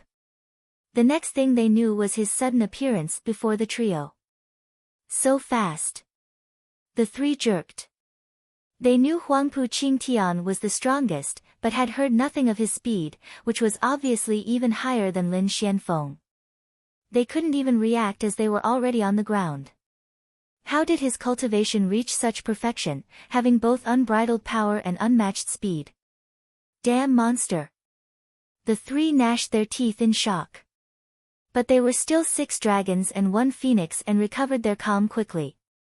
Chu Qingchen grabbed her allies and covered them in a cold barrier. The two then attacked. Xia Tianshang's sword flashed and Long Xingyun's palm held a dragon image. Perhaps Chu Qingchen's cold had an influence, as the sword wave and the dragon image fused with the coldness while passing through the barrier. They transformed into a huge attack that slammed towards Huangpu Qingtian. This sword attack was tens of times stronger than Xia Tianshang's previous attack. Even Huangpu Qingtian had to get serious. They know a combination art? How? Yan Bangyi and Yu Yushan cried in shock. Those watching the show beyond the National Elemental Stone were slack-jawed. A combination art needed the users to be in tune at the intrinsic level from a young age. But for 3 of them to achieve it, not to mention being no more than strangers before the esoteric debate, it boggled the minds of all those witnessing such a miracle. Only grandmother knew why. This was made possible by Chu Qingcheng. Speaking of monsters, Chu Qingcheng didn't lack in that department. Just that her monstrous talent went in a different direction. Blizzard Dragon Slash. The 3 shouted and the sword image howled. It stormed Huangpu Qingtian, freezing everything in its wake. Even the number 1 monster, Huangpu Qingtian, had another thing coming if he took this attack with the same carefree attitude as before. For the first time ever, Huangpu Qingtian's face showed shock. Who knew these 3 could combine their power? Who knew they could unleash such an onslaught? Gnashing his teeth, Huangpu Qingtian grabbed the slash with his naked hand. The worst thing to do in this case. It exploded into 9 ice dragons, hammering Huangpu Qingtian from all directions. Boom! A loud noise shook the heavens, but no explosion occurred. Once the cold air scattered, Huangpu Qingtian was encased in ice. He froze in the grasping motion from before, giving the impression that even his soul was frozen. Eldest young master. Yu Yushan and Yan Bangyi panicked and looked at Chu Qingcheng's trio with shock. They could actually handle heaven-shaking Dragon Lord, Huangpu Qingtian. Beyond the National Elemental Stone, the audience couldn't believe what they were seeing. The almighty Huangpu Qingtian was frozen over by a combination art. None saw it coming. Only drifting flowers edifices, sword marquees abode, and veiled dragon pavilions higher-ups grinned in pride. They finally turned things around. But the eerie calm Regent estate held itself in, threw them into worry and doubt. Can it be? Grandmother's heart sank. Roar! A dragon roar got everyone's attention. The smiling Chu Qingcheng and her allies had no time to celebrate as they turned to the source. Huangpu Qingtian, in the middle of that iceberg, sported scales. They shone golden and then a golden dragon shot from him into the sky. The iceberg exploded into pieces, setting the stage for a shiny and golden Huangpu Qingtian to step out of the remains in all his glory. The golden dragon made a circle above him before going back into his body. It's the same as before, in Dragon Cloud City. What is that thing? Long Xingyun muttered, shell-shocked at the disappearing golden dragon. Huangpu Qingtian's face was unsightly as he spat. I have to give you guys credit. There's hardly anyone in this world who can bring me this close to defeat. Not bad at all. But this is precisely why I have to thoroughly beat some sense into you, so no one would challenge their king. Huangpu Qingtian's eyes flashed with bloodthirst as he shot forth. The 3 jerked and held hands again. But Huangpu Qingtian's uncanny speed and dreadful might came at them in the form of a palm. 9 dragons diamond body, dragon-empowered claw. Huangpu Qingtian's eyes flashed and struck without hesitation. Chu Qingcheng covered the trio in a cold barrier, but it crumbled before the attack even arrived. With a loud boom, the earth sank, as if from a meteor strike, leaving a 100-meter-wide crater. The trio spat blood, feeling the huge pressure bearing on their shoulders, stopping them from even moving. This was Huangpu Qingtian's power. And this was the power of but one palm. They banded together and encased him in ice, but even that wasn't enough to even scratch him. This monster appeared, for all intents and purposes, invincible. The three sighed and had a defeated look, having finally realized the difference between them. Huangpu Qingtian took in their pain, disappointment and despair, with a cold eye. Take out the brimming sacred pill. Huangpu Qingtian said, or I will go through each and every one of you here in my search. Huangpu Qingtian's look scared the 1,000-plus people behind the trio. He treated them like dirt, needing only to pinch them before popping. Xia Tianyang wished nothing more than to give his all in fighting him, but when he recalled what his brother had said earlier, he forced it down. But the resentment only burned hotter in his heart. Chu Qingcheng closed her eyes and her hand held a vial. She held her shaking hand and said, just take it and go. Humph, why go through all this trouble when you could have spared yourself the suffering by taking it out from the start? Huangpu Qingtian sneered as he left with the vial in hand. He was far from done mocking them though. I'll let you guys off, this time. But in the off chance you find another brimming sacred pill, do think of me and fetch it over. As you very well know, only the strong are entitled to wealth. You guys are sorely lacking, ha ha ha. The endless humiliation struck the trio hard. But not even their best could harm Huangpu Qingtian. The audience beyond the national elemental stone sighed. Huangpu Qingtian was of such insane power that not even a combination art between three geniuses could do anything to him. As they all had gotten so engrossed in the show, they had failed to notice two shadows hiding in the bushes. One of them snickered at Huangpu Qingtian leaving, he, this kid ain't half bad. He's just as they say, and the one we need. At least we didn't come to Tianyu for nothing. The other shadow looked in another direction however.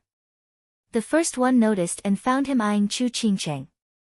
Humph, by the looks of things, that crotchety geezer has found his target as well. He sneered.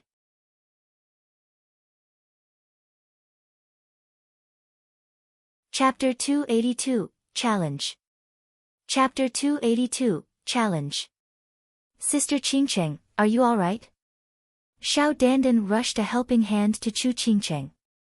Xia Tianyang and Long Xingyun were helped by Xia Tiansheng and Long Jia with Long Kuei. All of them watched the triumphant king strut away with bitterness. Even the thousands of vassal disciples lowered their heads in despair. Drifting Flowers edifices, Sword Marquis abode and Veiled Dragon Pavilion's morale was thoroughly shattered by Huangpu Qingtian. What could possibly instill a sense of courage in them now, to face the one who looked down upon them with such scorn? Yan Bangyi and Yu Yushan, along with the nice doggies left behind, were full of crass and haughty looks. It seemed that following a master had its perks, a perk of showing off. By no means did they want to let this slide, but what could they do besides take the humiliation with lowered heads, trying to at least avoid the cocky faces of their oppressors? Chu Qingcheng bit her lip until she drew blood. The sigh she gave felt like it sapped all her strength. We need to find the key to the array now. Let's go. The others turned to her with a sigh and a shake of their heads. What was originally a search for the array key, to become first and crown champion in Dragon Cloud City, had now become an excuse for running away. The winner wasn't the first to return, but the one who snatched all brimming sacred pills. Like Huangpu Qingtian said, only the strong could hold on to all of the riches. And they didn't fit the bill. At her words, Huangpu Qingtian's step faltered for a second, but now he sported an even wider smirk of disdain. His lackeys were even more obvious in their mockery, laughing it up. Beyond the national elemental stone, Regent Estate's top figures were sporting the same disdain, to the sinking and wretched feelings their opposing faction was wallowing in. This battle had seemed to predict the winner. There was no point in fighting any longer. The gap in power was too huge to be even bridged. Rustle. At the sudden sound, Huangpu Qingtian snapped his eyes on the source with a frown. Who's there? Whoosh. A panicked and bedraggled figure hopped out. He found Huangpu Qingtian and burst in tears of joy. Eldest young master, I finally found you. Save me. Oh, it's you. Huangpu Qingtian squinted. Lin Xianfeng, you look like you've seen a ghost. How the mighty had fallen. Lin Xianfeng, of 6 dragons and 1 phoenix, used to be a man of culture, of dignity. Now look at him, he was nothing but a bum scared of his own shadow.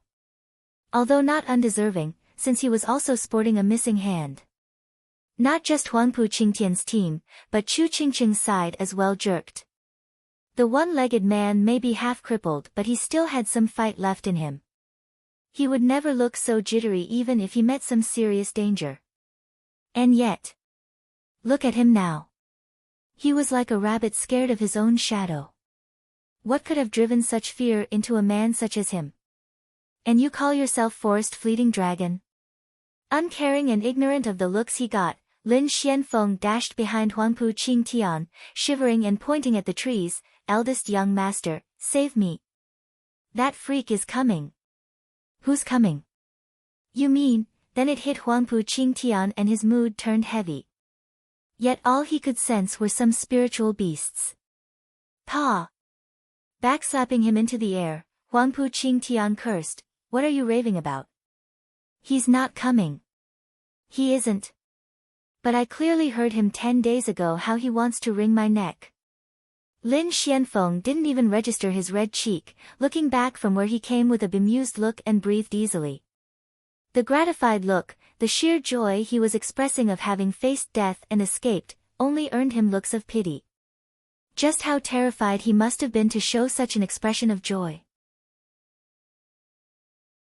Beyond the National Elemental Stone, sympathizers of Chu Qingqing's faction found Lin Xianfeng to be in an even worse state. Mary Wood's house Lord Lin was between red and blue. The anger he felt from being shamed by this brat was barely contained. You friggin'. I didn't send you to esoteric debate to flounce around and shame me, but to make me look good. Oh, the cruel, cruel irony. He was mocking Drifting Flowers' edifices and the others getting stung by Huangpu Qingtian, but now it was his turn to face the music. He saw how his disciple disgraced him so and swished his head back in shame. That's karma. Chu Qingqing's team's eyes held a glimmer of hope. Huangpu Qingtian glared at Lin Xianfeng with a cold face. You're saying you saw him 10 days ago. But how did you get out alive? He could have easily killed you if he wanted to. I never actually saw him. Lin Xianfeng jumped in fright, then lowered his head, confused, but I clearly heard him wanting to wring my neck. What? You're telling me his voice alone scared you into running around for 10 days? Useless. Even hearing it himself got Huangpu Qingtian to blow his top, itching to cuff the man, again. Lin Ruffeng gnashed his teeth. God, how mortifying. You're a damn dragon for God's sake. How in the hell did you get so scared into running for so long? And you didn't even see his shadow. The rest mocked him on the inside and showed their disdain, even the audience beyond the National Elemental Stone. Some of the jokes were targeted at Lin Ruffeng, who wanted nothing more than to bury his head from shame. Even the broads from Drifting Flowers' edifices know to fight back against an impossible enemy, yet you jumped the gun, scared from just his voice. Lin Xianfeng could practically feel the ridiculous looks boring holes in his back and snapped at his snickering allies next to him. What are you laughing at? You'd have run with your tail between your legs just the same if it were you instead. Ha ha ha, yeah, that brat sure is a calamity. We admit we'd never face him alone, but even so, none of us would be so quick to lose their heads just from his voice. At the very least, we'd wait to see him, you know. Ha ha ha, Yen Bangyi and Yu Yushan laughed it up. This only worked to launch the ones behind those 2 houses into a full-blown laughter. Though they did have the modesty to shut up quite fast, in fear of what Mary Woods might do. One couldn't tell what was worse. Stifling their obvious laughter, evident from their red faces, or letting it out.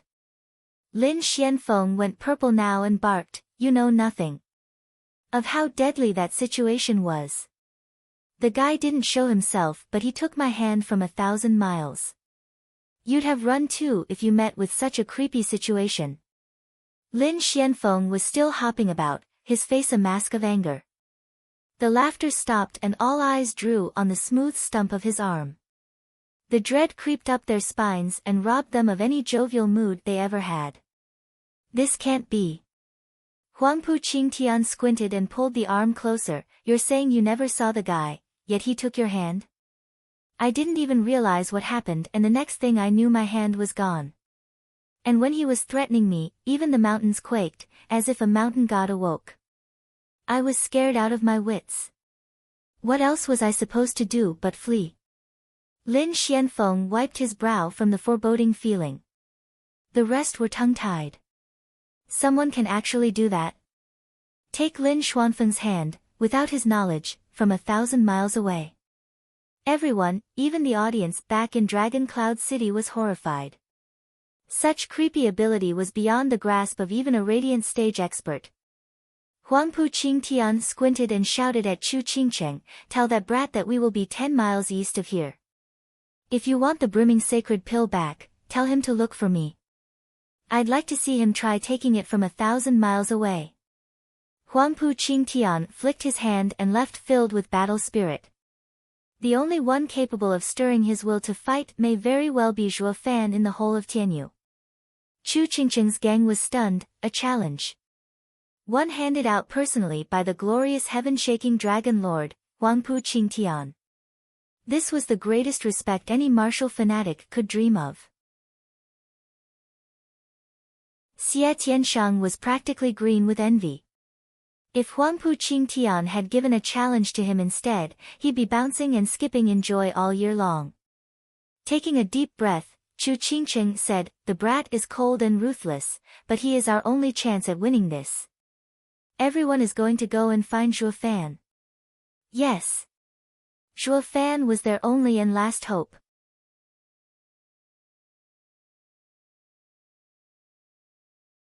Chapter 283, Reversal. Chapter 283, Reversal. 100-man team was strolling through a dark and gloomy forest. They talked and laughed as if the deadly Beast King Mountain was a mere sideshow. The youth in the lead looked thoroughly bored, making sure to point it out every other step with a long-drawn yawn. He was the fear of all 6 dragons and 1 phoenix, the one and only soaring demonic dragon, Zhuo Fan. Ever since he rescued this lot, he was made leader on the spot and was now taking point as they trekked through the woods. These guys were also weak as hell, being from 3rd and 2nd-rate clans, hardly fast enough to keep up with him. And so, he had no choice but to put a brake on things and slow down. The start of the trek was filled with a somber mood, in fear of what was to come. But after a few encounters with 4-5th level spiritual beasts, each punctuated by Zhuo Fan's dirty look, it all changed. They were enraptured by Zhuo Fan's power, bringing not just a little sense of security in this hellhole. It got so bad they were treating the final battle as a sightseeing trip. As long as Zhuo Fan was around, their safety was guaranteed. Relaxation was given at this point. Zhuo Fan wished nothing more than to dump their sorry asses, but with Luo Yunhai having received Dugu Zhantian's righteous education, he was forced to bear with these dead weights in their painfully slow search for keys and exits.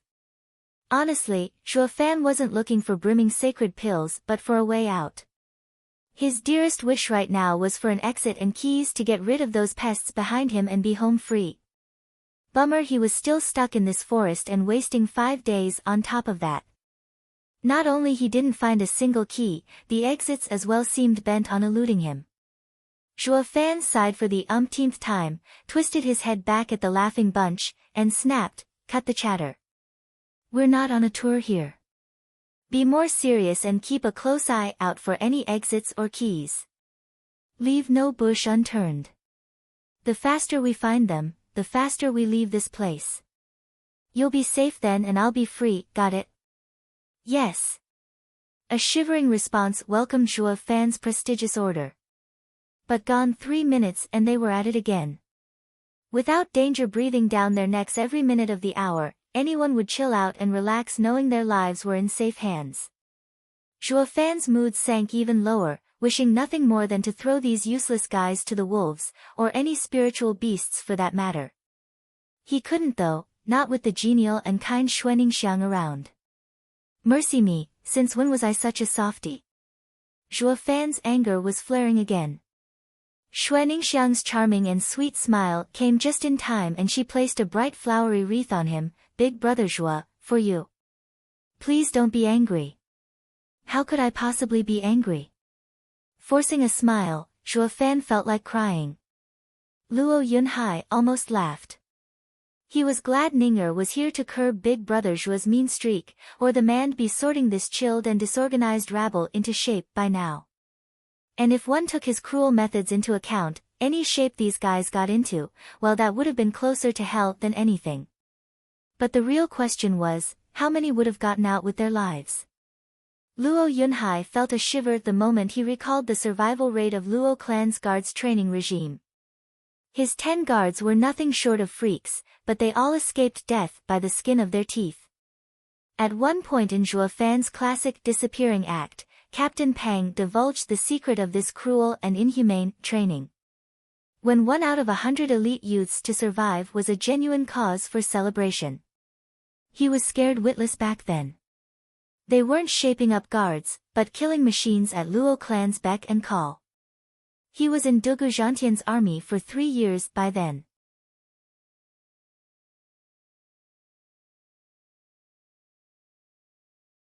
You think some measly challenge is enough to force one into showing up? For what? Something as ephemeral as honor. While he in fact spits on anything remotely resembling it. He has none to begin with too. So what are you going to do now, huh?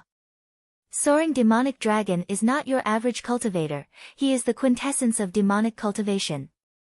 None saw Zhuo Fan for a coward, despite how it looked. Instead of thinking he was a disgraceful and honorless bastard, they thought of him as a man of courage and deep cunning. He played his enemies like a fiddle. That was how a true leader should act. Following him, my future is limitless. Dong Tianba knew Zhuo Fan's character and sighed, I have no choice but to report back to Edifice Lord Chu about your response. But Edifice Lord Chu won't just stand the humiliation and will one day. Hold up, Huangpu Qingtian is challenging me. So if I won't go, she'd only be shamed to have such an ally. What's this stand for humiliation anyway? Zhuo Fan bemused. Dong Tianba sighed, recounting what happened, to the somber Zhuo Fan. Dong Tianba finished with, in despair, Edifice Lord Chu told us to look for keys and go home. But Huangpu Qingtian's challenge brought about a glimmer of hope. And since you refuse to honor it. Fine, I get it. Zhuo Fan dismissed him. His eyes were raging, his fists clenched, since he started all this, then I will have to finish it. Dong Tianba was in glee, but not for long. What Zhuo Fan said next got him shuddering. He will have to pay dearly for messing with my people.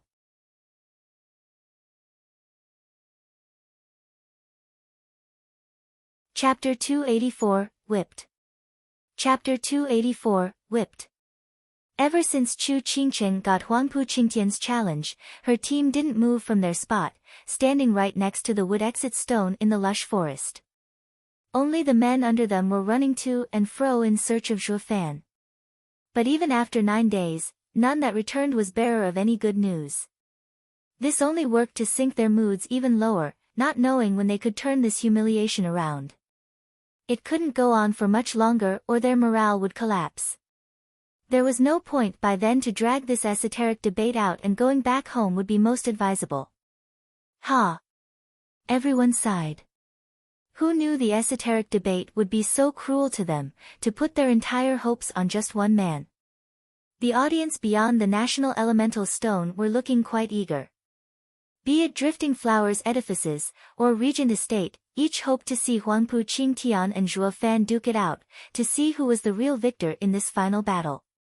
The Woodstone exit is up ahead? Yeah, Edifice Lord Chu is waiting there with the others. A familiar voice entered their ears.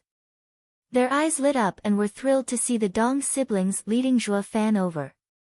Even Luo Yunhai, Xuaningxiang and many others were there as well. They were ecstatic as they surrounded them in an instant. Xia Tianyang was thrilled as well in his laughter. Ha ha ha, you're finally here. It's good that you are all right. Ha ha ha, that's how brothers that went through hell acts, happy to see each other. I am so happy I didn't cross thousands of miles in vain. Have no fear. Now that I'm here, I'll make it all better. See how your brother will show you his power and swag. Zhuo Fan smiled and opened his arms as he walked to Xia Tianyang. Only to have his hand flicked away as the guy made a beeline for Xuaningxiang and her brothers. Ninger, ever since we separated from the teleportation, I searched heaven and earth to find you. I was worried sick. I'm so relieved you're okay. Xia Tianyang eased a breath that didn't know he was holding. Zhuo Fan's face twitched and snapped his cold eyes on the guy. Xia Tianyang, you didn't even care what might have happened to your dear brother. You, a monster. I only care about myself, not you. Snorted Xia Tianyang. The others laughed at their antics. Zhuo Fan was royally pissed though, wishing nothing more than to kick him where the sun didn't shine. The least you can do is fake it, prick. Is this how a brother acts nowadays? You damn bastard clearly don't know the meaning of brothers before women. Dong Tianba saw Zhuo Fan sulking and was reminded of Song Yu. Ha ha ha, brother Zhuo, do you remember our chat in Drifting Flowers City? This is the kind of animal a man is. You're just the same, so try to understand. Glaring at him, Zhuo Fan didn't speak his irritation. I'm not some pit pony like you guys. I'm not one to just throw my heart to any woman I see. Dong Tianba laughed, knowing exactly what he was thinking. Sometimes not even you know your true self. Dong Tianba turned to Chu Qingcheng and bowed. Edifice Lord Chu, I have found Zhuo Fan. Nodding, Chu Qingcheng's eyes never left Zhuo Fan. She walked over with a cold stare. Zhuo Fan felt killing intent smacking into him and saw her approaching with an icy stare. Shivering for some odd reason, Zhuo Fan even felt fear, but he kept his poker face up. Do you know why we looked for you? Chu Qingcheng's tone was flat. Zhuo Fan nodded stiffly. Yeah. Then what are you staring at? Go already. It's high time you did your part as an ally and get to work.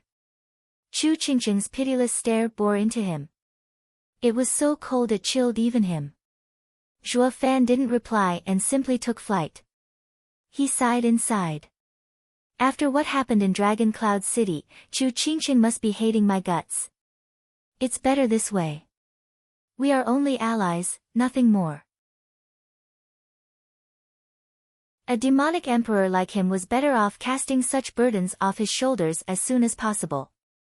Zhuo Fan's eyes snapped into focus, vanishing from their sights as he increased his speed. Chu Qingcheng watched him leave with clear anger on her face. He won't even greet me. Xiao Dandan skipped over and said shyly, Sister Qingcheng, aren't you perhaps too hard on darling? What too hard? Nothing good comes out of working with a stone-cold man like him. And you, stop calling him darling left and right. He doesn't deserve to be called that by any woman. Chu Qingcheng turned her rage on her and glared. Xiao Dandan jerked in fright. It was the first time she saw the proud Chu Qingcheng flaring like that. Then, a chuckle came. Ninger, you've been surrounded by an army of 1,000 people, are you hurt anywhere? Xuaningxiang showed his worry after having heard what happened to her. Xuaningxiang brushed his worry off, I'm fine. Big brother Zhuo dropped by and saved us. He even ruined Lin Xuanfeng's hand. With Big Brother Zhuo around, nothing can touch us. The rest of the newcomers nodded. They wouldn't soon forget how safe they were with Zhuo Fan around. Xie Tianyang's mood soured. That prick is awesome and all, but rotten to the core. How can you stand it? Big brother Zhuo is the picture of modesty. Although there are those he has to give a tongue lashing to, but he gets over his anger quite fast. We've all been having a wonderful time around him so far. Xue Ningxiang blinked her delusion-filled eyes. What was worse, the others nodded as well. They had been having such a nice stroll through Beast King Mountain over the days that even if they met a 6th-level spiritual beast, they'd even point it out to their sons to observe. They were so carefree they turned oblivious to the dangers. This would most likely be the only time they ever felt like this. Since the next time they'd come here and meet a spiritual beast, they'd end up as its dinner. To sum it up, it was all by Zhuo Fan's grace that they were so carefree. Xie Tianyang saw the worship in their eyes, the glitter in Xue Ningxiang's, and cursed inside, "Isn't this all on you?" With that punk's lousy temper, he'd never waste time with this bunch. Luo Yunhai smiled, gratified Ninger was there with them. It only stoked Chu Qingqing's range though. How can he smile to others but be so damn cold to me? Dong Tianba noticed and laughed dryly. Edifice Lord Chu, I have something to say, but it may be inappropriate. Get on with it. Chu Qingqing snapped. Dong Tianba said awkwardly, Edifice Lord Chu, you also know of my past dealings. Of wandering from flower to flower, leaving not even the leaves, he trailed off. Chu Qingqing's glare scared him back on track as he explained, Edifice Lord Chu, don't misunderstand, that is all in the past. Now I turned a new leaf, becoming a bastion of nobility and dignity. Then why mention it? Chu Qingqing's icy glare bore into Dong Tianba's confidence. Dong Tianba sweated in fear, Edifice Lord Chu, I just want to say that I may not have achievements and I'm still ignorant in many aspects, but when it comes to romance, I am unrivaled. The way I see it, Brother Zhuo may be swarmed by lilies, yet only 3 ever caught his eye. And he isn't even aware of it. Oh. Chu Qingqing perked an eyebrow, go on. Wiping his brow, Dong Tianba said, with my uncanny eyes, I noticed them being Luo Yunchang, Xue Ningxiang, and you, Edifice Lord Chu. Other women he never cared about, my sister, begrudgingly, included. Why am I the last? Chu Qingqing's mood shifted on the spot, blaming him. Drifting Flowers edifices sweated harder, hell has no fury as a woman scorned, a woman wasn't even amenable to take this list of names if she wasn't first. And Edifice Lord Chu was no ordinary woman either, but the leader of Drifting Flowers edifices. But he still smiled, Edifice Lord Chu, this is unrelated to your place in his heart. He only has feelings for you 3. Please don't take it the wrong way. Raising an eyebrow, Chu Qingqing nodded. Swallowing dryly, Dong Tianba turned serious, Brother Zhuo feels responsible for Luo clan's miss, showing the consideration of a kin. As for having developed into something more, I'm unsure. Chu Qingqing nodded. Zhuo Fan always carried himself with a cold and indifferent air, but he was always good to the Luo clan. He was indeed taking it upon himself when it came to the clan's future. Dong Tianba then glanced at the cheerful Xue Ningxiang. As for young Miss Xue, she is innocent and naive, a rarity in this world. Brother Zhuo sees her as his little sister, although hard to say if there's anything more between them. Chu Qingqing looked with a lost gaze as a smile crept her lips. She was such an innocent child that even women like her would pity the lass, not to mention some rotten men. Dong Tianba then came to the crux of it all and said fearfully, while Edifice Lord Chu is a woman of character, lofty and refined, deserving of the title Ascending Ice Phoenix. But Brother Zhuo thinks of you as... What? Chu Qingqing asked impatiently. Dong Tianba gnashed his teeth, henpecking him. Chu Qingqing blushed and a sweet and gooey/sappy happiness infected her heart. Isn't that being whipped, under the wife's thumb? That makes me the closest among the 3 in his heart.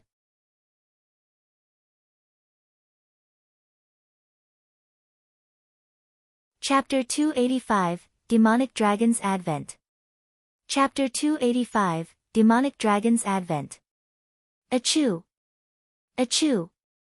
Achoo! 3 outbursts disturbed Zhuofan's smooth sailing. It got so bad that he almost took an unscheduled dive. This had gone beyond mere cursing, they wanted to skin him alive. Who the hell hates me so much? Is it Chu Qingcheng? Has her fury outmatched hell's?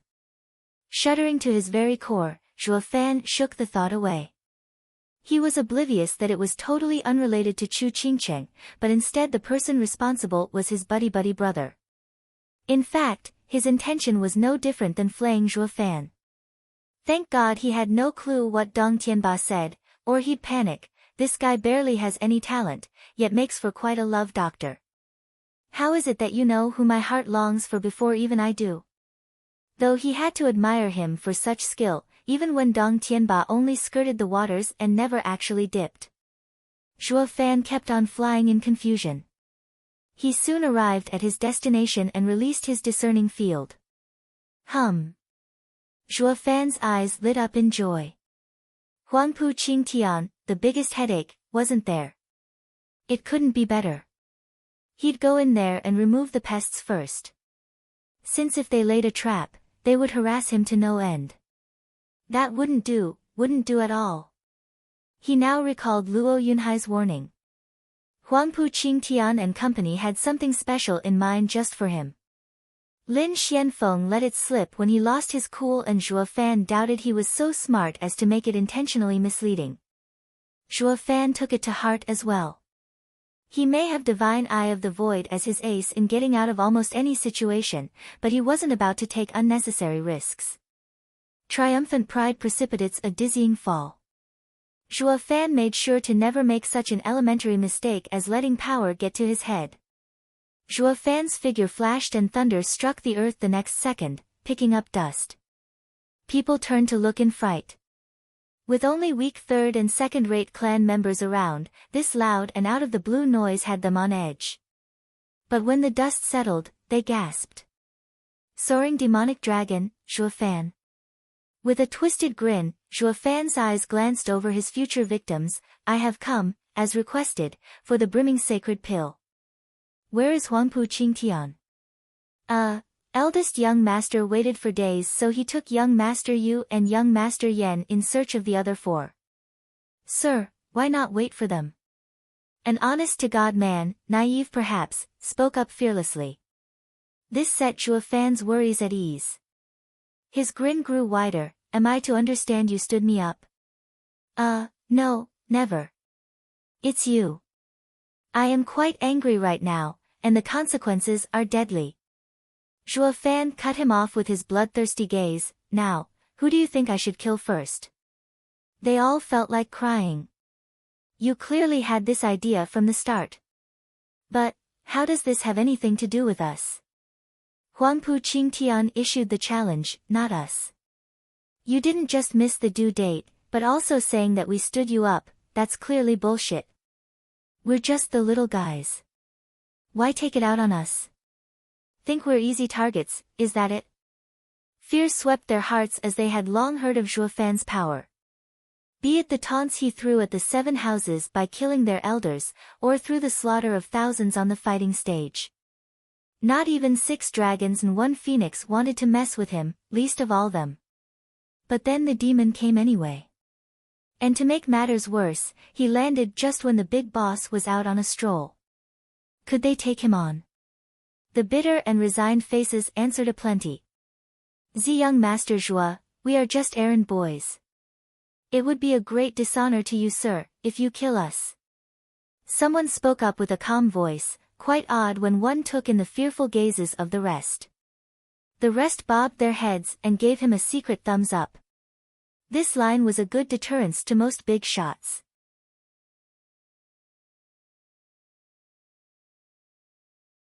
These guys were so puny, so insignificant, they weren't worth even tying a big shot's shoes, to say nothing of killing them. So, with that educated guess, drawn from Zhuofan's reputation being equal to 6 dragons and 1 phoenix, they must be in the clear, probably. A shame they were dead wrong. The likes of Zhuo Fan only had self-interest above all else, not some useless and ephemeral thing like honor and glory. To an unscrupulous man such as him, appealing to his honor, or lack thereof, was an exercise in futility. Since in all his lives, he had stomped dead all who had ever tried it. Grinning from ear to ear, Zhuo Fan's cold eyes snapped on the man and a ripple swept him. His eyes lost their light and he slumped on the ground, dead. Killing with intent. The rest jumped back in abject fear. Despite the rumor mill going strong about Zhuo Fan, only after witnessing the true power of Radiant Stage had a dread set in like no other. Zhuo Fan smiled, whenever I kill, I do it on a whim. There's nothing else to it. As for my reputation and what not, ha ha ha, please, I am but a small steward of a poor third-rate clan. I am far beneath your illustrious names. There's no dishonor whatsoever even if I tear you all apart. It only worked to make them even more bitter. This punk is a scumbag. Since when could a bloody, rotten, and vile third-rate clan's little steward mock the 7 houses and get away with it? What modesty! He's clearly showing off. Zhuo Fan picked up on their thoughts with a laugh. Yep, I'm grandstanding, and I'm only killing you to relieve my boredom. The kill count doesn't matter, what matters is the entertainment. Who told you to make an enemy out of me? Ha ha ha. Bang. As if thunderstruck, their minds went out of commission. They stood there, frozen and lost, scared to even speak. God damn it all. He is a demon who escaped from hell whose sole purpose is to relieve his boredom. He is a psychopath who has no value for life. Not even those hedonistic disciples from the 7 houses were that bent on a murder spree. This guy has lost it, he's psychotic. The fear was closely working its way up to their tipping point, but Zhuo Fan's last words remained nonetheless. Who told you to make an enemy out of me? It couldn't be a more fitting description. They were all gripped by the fear of ending up another bloody smear on the ground, but in the back of their minds, an obsession was ingrained. None could fight Zhuo Fan, he was out for blood. And that was what Zhuo Fan aimed for all along. He may not get the respect of everyone, but he would get their fear. Humans clung to life, tooth and nail. As long as they feared him, they'd never dare do anything against him. Regardless of what plot Huangpu Qingtian was cooking, if he got the help of these simps, he'd foil it when Huangpu Qingtian least expected. While also gifting these helpers of his a heart demon. And to make sure the heart demon wasn't going away anytime soon, his eyes flashed and 3 more people collapsed. They were positively despairing at this point. Ha ha ha, how amusing. While we wait for Huangpu Qingtian, I'll take out my boredom on you. Now, who's next? Zhuo Fan broke into his trademark evil grin. The targets of his creepy glinting eyes shivered and crumbled from fear. But there was one who shouted, "Run!" That woke them up somewhat. If they didn't flee now, they'd be toyed to death at this point. They all broke out into a frantic scramble to keep their poor lives intact. Zhuo Fan smiled, but didn't budge. He didn't really want to kill them, not that many at least. He merely wanted to drive the fear of the devil in them. Although, to make this play of his more believable, Zhuo Fan took merely 2 steps and killed another 5 bone-tempering experts. The rest thought Zhuo Fan was on the hunt and ran like mad. With so many of them and only one of him, someone was bound to get out alive. Right? Each hoped he'd be the lucky winner. They prayed for it too, never slowing down for a second. Zhuo Fan cackled from behind, instilling the horrors of what was to come into their very souls. He found them almost out of his sight, but all he did was shake his head. He wasn't an addict getting his fix by killing, it was also he could shroud them in a thick and unshakable shadow so that when the time came, they'd foil Huangpu Qingtian's big plan from the inside. Since he drove his point quite clean through, chasing them had lost its purpose. And that guy was right about one thing, Zhuo Fan would never care about some small fries. Smirking, Zhuo Fan's eyes flashed, waiting for Huangpu Qingtian. But then he heard a faint breathing. Squinting, Zhuo Fan flipped around and snapped, "Come out." Zhuo Fan moved faster than the other person and grabbed at the target's hiding place. But what he saw left him speechless.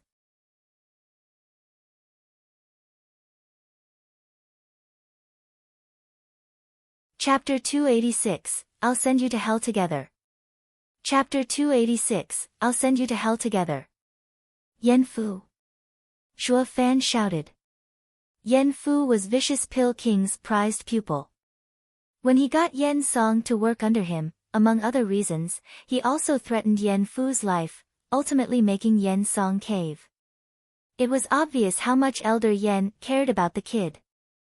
So, as a good steward, Zhuo Fan was looking for the chance to get Yan Fu to switch sides as well, and bring the master and disciple back together in one big happy family. Though a chance never came, until now. It wasn't like he was swamped with work, but more along the lines of he couldn't find Yan Fu.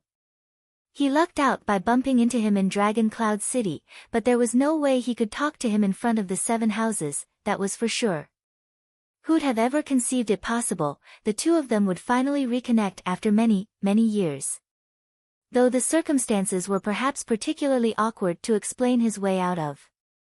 It wasn't either about Huangpu Qingtian finding out he'd be stealing him from right under his nose. What was a little more hatred when there was no love lost between them to begin with? Just that it would get this guy in the crossfire, and whittled down his life to nothing. Yan Song would never forgive him for this. He never ever owed anybody anything, and the same applied to everyone.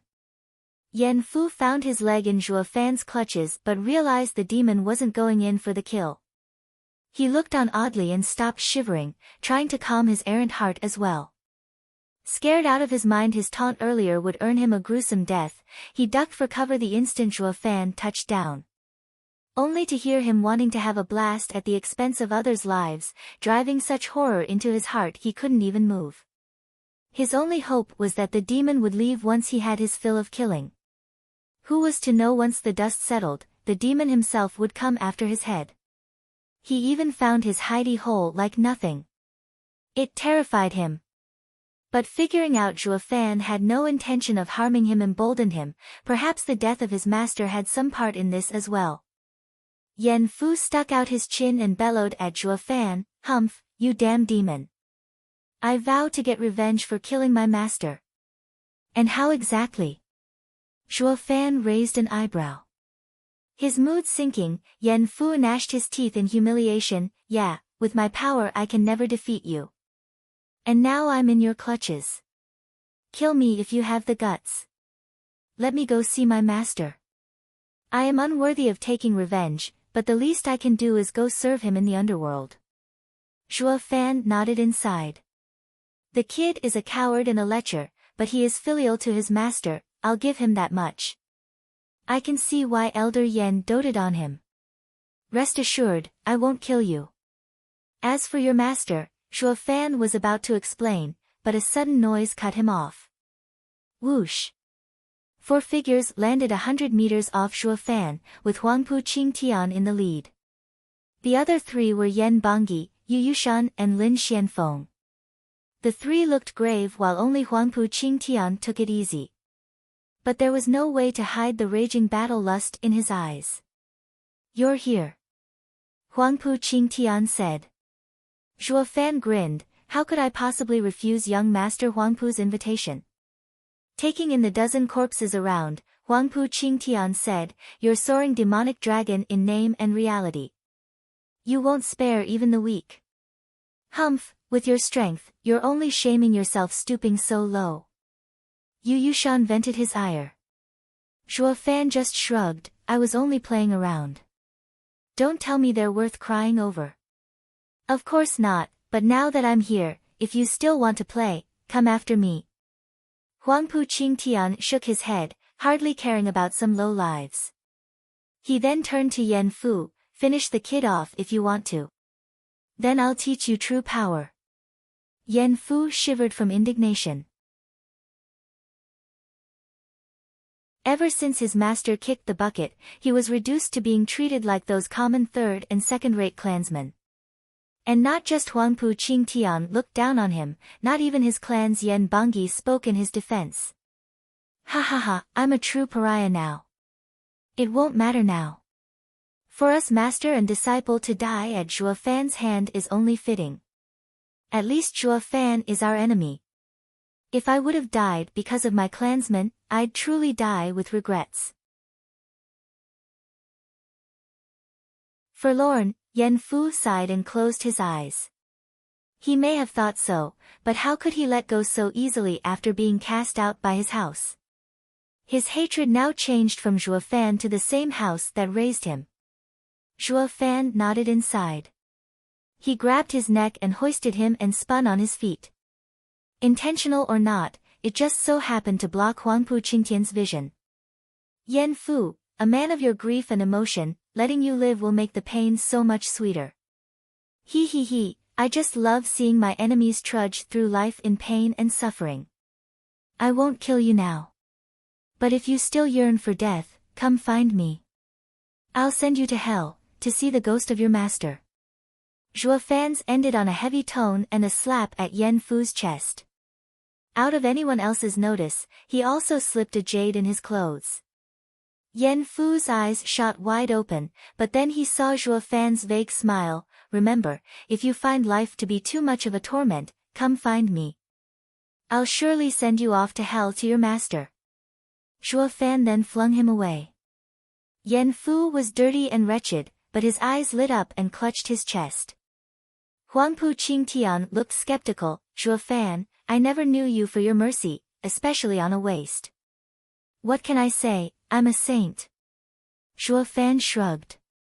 Everyone rolled their eyes. If you're a saint then the whole world is filled with demons. Squinting, Huangpu Qingtian played around. Since you don't want to land the final blow, let me help you. Huangpu Qingtian struck a palm at Yen Fu. Yen Fu was rooted in place from fear as he cried. Yen Fu was useless, true, but he was their waste. Why would the eldest young master kill off one of his own? Yen Fu was close to peeing himself when the almighty strike stopped just an inch off his head. The wind it picked up ruffled his black hair, but also paralyzed him. Squinting, Huangpu Qingtian turned to Zhuo Fan who watched the strike in interest, knowing full well what he was doing. He also seemed to encourage Huangpu Qingtian to finish the waste off. As if he was eager to see the allies tearing each other up. Huangpu Qingtian took back his palm, still staring at Zhuo Fan. Was I mistaken? What's wrong? Why stop? Zhuo Fan urged him full of eagerness. Huangpu Qingtian said, he is useless and I want to deal with him as well, but what do you know, I'm also feeling a bit of a saint myself. The two burst out laughing. While the four witnesses looked on in fear. These two vile tyrants are that damn rotten to call themselves saints. Humph, degenerates, the both of them. Of course, they kept it to themselves if they knew what was good for them. With heaven-shaking dragon lord and soaring demonic dragon's tempers, these savage beasts would tear them limb from limb otherwise. Case in point, one only had to throw a look at Forest Fleeting Dragon's sorry state. Glancing at the one-legged man, the other three knew perfectly well when to keep their mouths shut. Huangpu Qingtian and Zhuo Fan were not ones to take any complaints without dishing out extra punishment. Yet they all failed to realize a shadow peering out as they were engrossed in the play. Is that heaven-shaking dragon lord, Huangpu Qingtian? The same one who doesn't care about anyone. Ha ha ha, how amusing, he isn't average at all. But compared to him, Zhuo Fan is more along my tastes as a demonic cultivator. Nice power, good skills, but, who is stronger among them?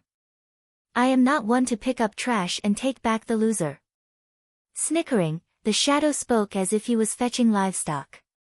Who knew Tianyu birthed so many wonderful goods? I didn't waste time coming here, ha ha ha.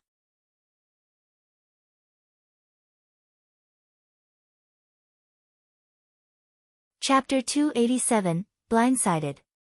Chapter 287, Blindsided. Well, let's get to it. You must be here for the brimming sacred pill I wager. But don't think for a second it's going to be that easy to take it from me.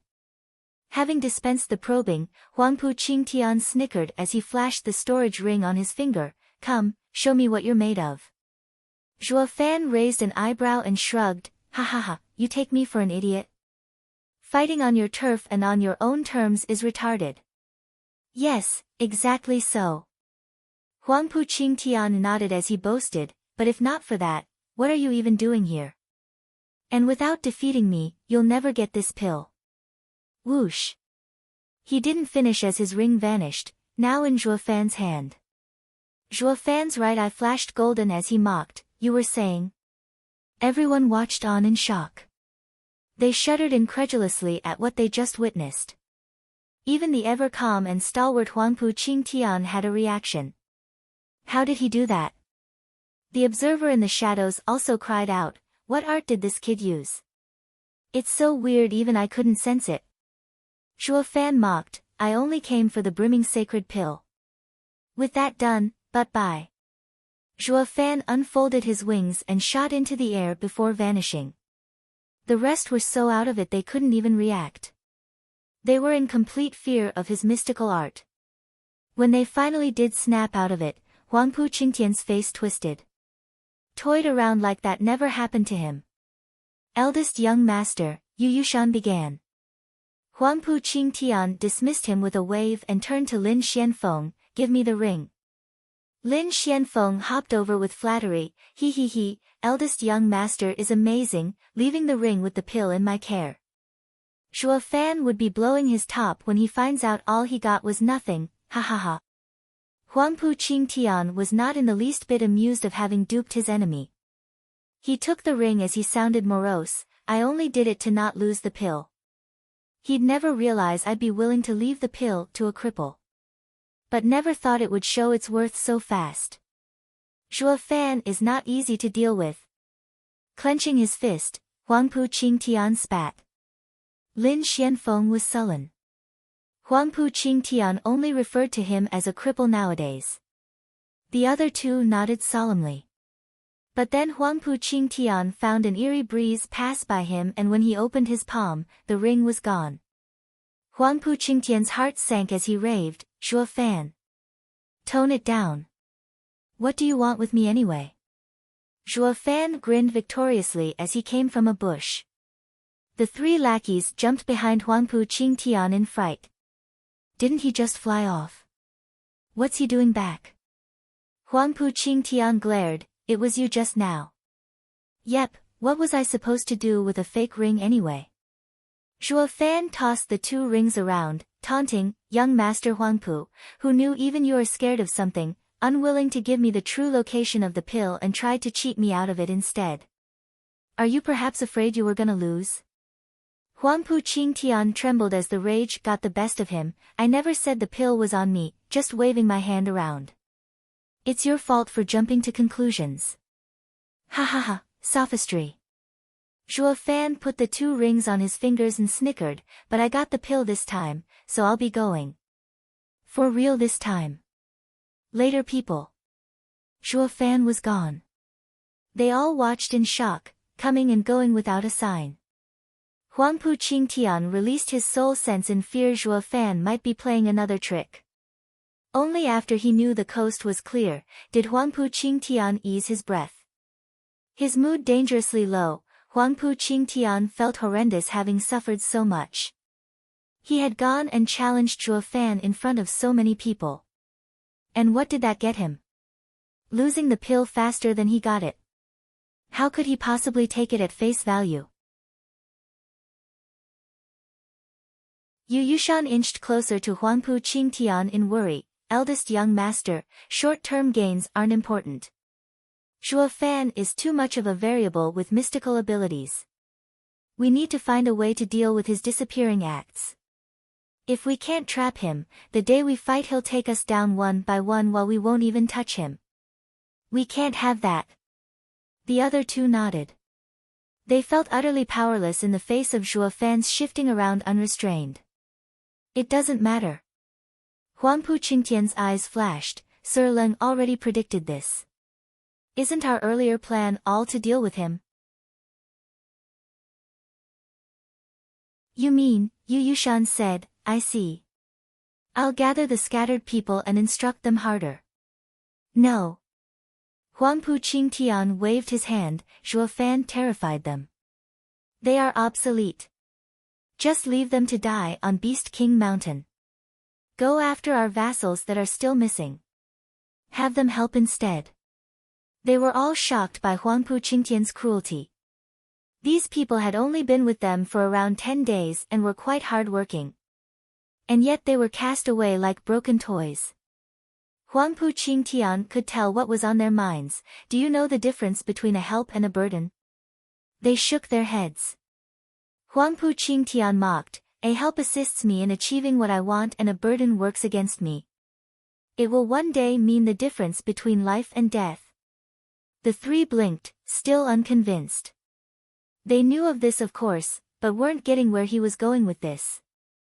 Huangpu Qingtian snickered, they would have helped me before, in dealing with this spawn. But now, they are terrified of Zhuo Fan and will be an inconvenience to us. Letting them participate regardless will pose a grave danger to us, even death. This is why I threw them away. Or would you rather have Zhuo Fan kill you because of some dead weights? They finally understood and looked at him in admiration. Huangpu Qingtian is the eldest young master for a reason. Such insight, such cunning, like a true emperor. The shadow nodded from afar, pleased by Huangpu Qingtian's character. Glancing at them, Huangpu Qingtian continued, Yu Yushan, weren't you curious why I let Drifting Flowers edifices group off? Ha ha ha, I'll tell you. Because they are all Zhuo Fan's burdens. If they die, Zhuo Fan will be uncontrollable, even to us. But now, with Chu Qingqing helping us without knowing, we will grasp this chance to deal with him for good. The three gave their thumbs up. Even lumped together, Chu Qingqing's gang was still as weak as if they were alone. While if Zhuo Fan was left alone, he may one day come to reap their lives. Using these people to tie Zhuo Fan down was the best bet. It was such an obvious trap that even Zhuo Fan had no choice but to jump right in. Huangpu Qingtian's eyes shined, regaining control of the situation. Meanwhile, Zhuo Fan was cruising the skies, yet didn't feel like a winner at all. He already guessed Huangpu Qingtian's thinking, but he still couldn't get himself to cast aside all those people. And that was the least of his worries. The biggest headache was how easily Huangpu Qingtian could do it while he found it impossible. Just now after he let Yan Fu go, Huangpu Qingtian grew suspicious of Yan Fu. His suspicions had no real reason and yet he made the prompt decision to attack Yan Fu. If not for Zhuo Fan being an Oscar-level actor, Yan Fu would have been a smear on the ground. He was cruel enough to kill any doubts than let any mistake slip by. He always watched Zhuo Fan even as he attacked, but stopped short of killing to not give Zhuo Fan more reasons to mock him. Other than that, Yan Fu would have been totally dead.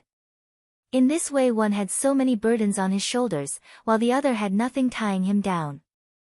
Zhuo Fan found himself at a disadvantage in this psychological warfare, having to accept everything he was attacked with. Even though I say the demonic path is cruel and pitiless, going to battle with so many burdens will be hard. I need to get the keys and exits to let them out as soon as possible. Zhuo Fan gnashed his teeth as he shot for Chu Qingqing like lightning.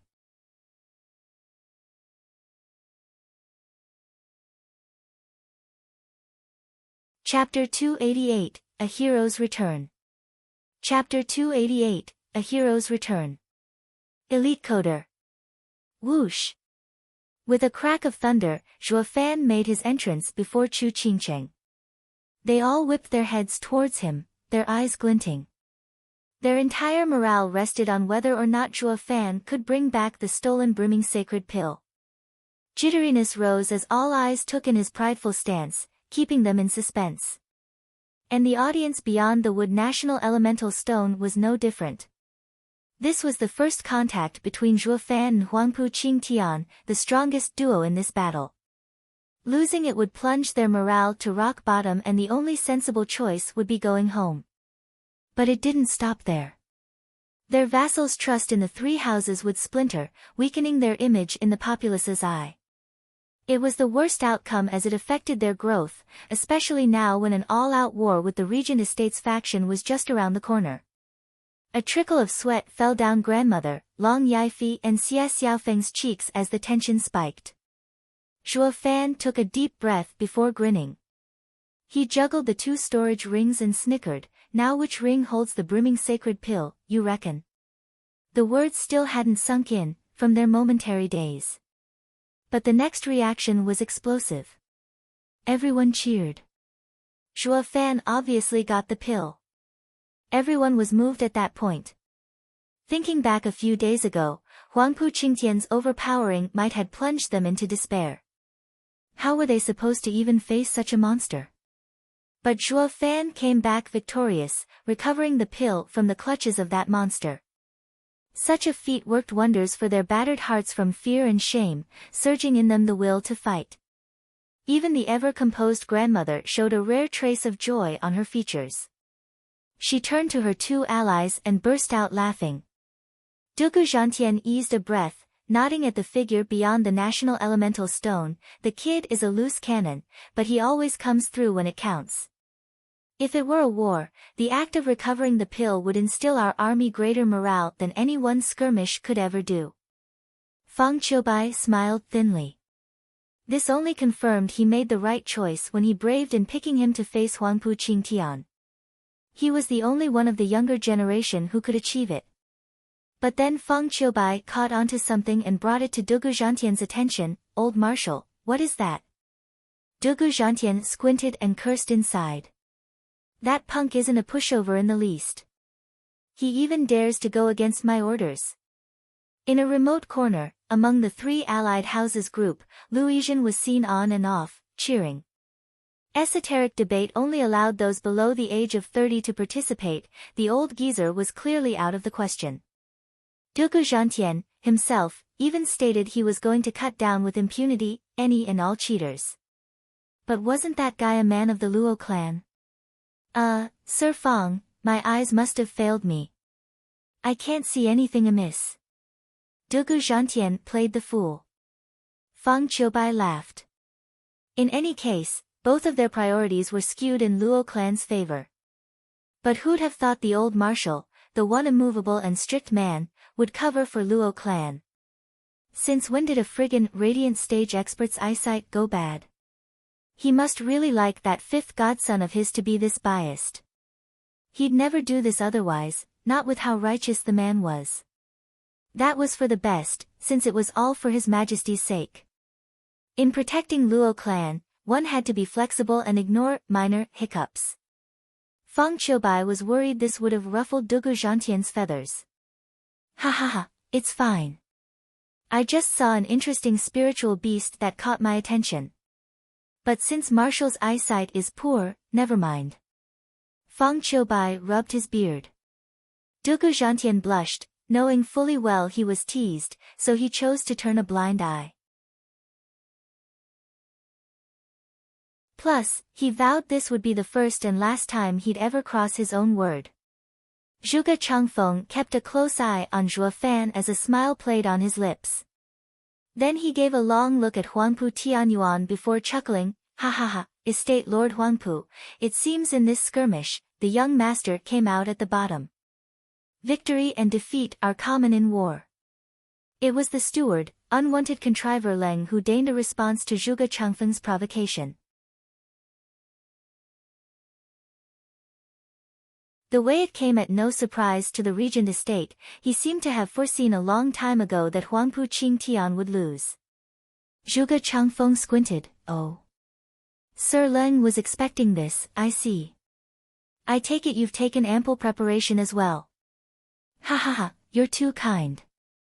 I made a fool of myself before Prime Minister with my coarse skills. They are merely useful in dealing with pests." Leng Wuchang's eyes shined. Zhuge Changfeng nodded, returning to watch the national elemental stone, the cheering bunch therein, and sighed. "These kids are quick to celebrate. It won't matter if this trifling victory has gotten to the heads of the weak ones, but Steward Zhua, if even you are taken in by it, I'd be dreadfully disappointed." Zhuge Changfeng watched him hailed by the crowd as a hero. The man in question took the brimming sacred pill's veil from the ring and showed it off to all. See here? I've returned triumphant. We see. They all shouted in joy and respect. With a wicked grin, Zhuo Fan stashed it into his own ring, weirding out the crowd. The 8th grade pill was a treasure in and of itself that not even the 7 houses had one. The least he could do was popping the cork to let them catch a glimpse of it. Zhuo Fan merely coughed and changed the subject. All right, the show is over, break it up. We need to find the other pills and keys. Our goal is to win this esoteric debate. Ugh. They all looked at him with dark faces. Zhuo Fan, are you planning on hogging the pill? Xie Tianyang's face twitched. Zhuo Fan put on a pained look as he cursed. Xie Tianyang, is this how my brother, going through thick and thin, should act? Don't you trust me? Am I one to just hog it to myself? Am I that selfish? Yes. The crowd had spoken. Xie Tianyang said coldly, it's because of the endless troubles we've passed. I know exactly just who you are. Zip it and hand it over. Nothing is safe in your hands, especially that 8th grade pill. The others joined in, but only as a joke. With Zhuo Fan as the strongest there, no place was safer than with him. Zhuo Fan feigned anger, since you don't trust me, then I'll eat it right in front of you. Besides, I got it back with my own efforts.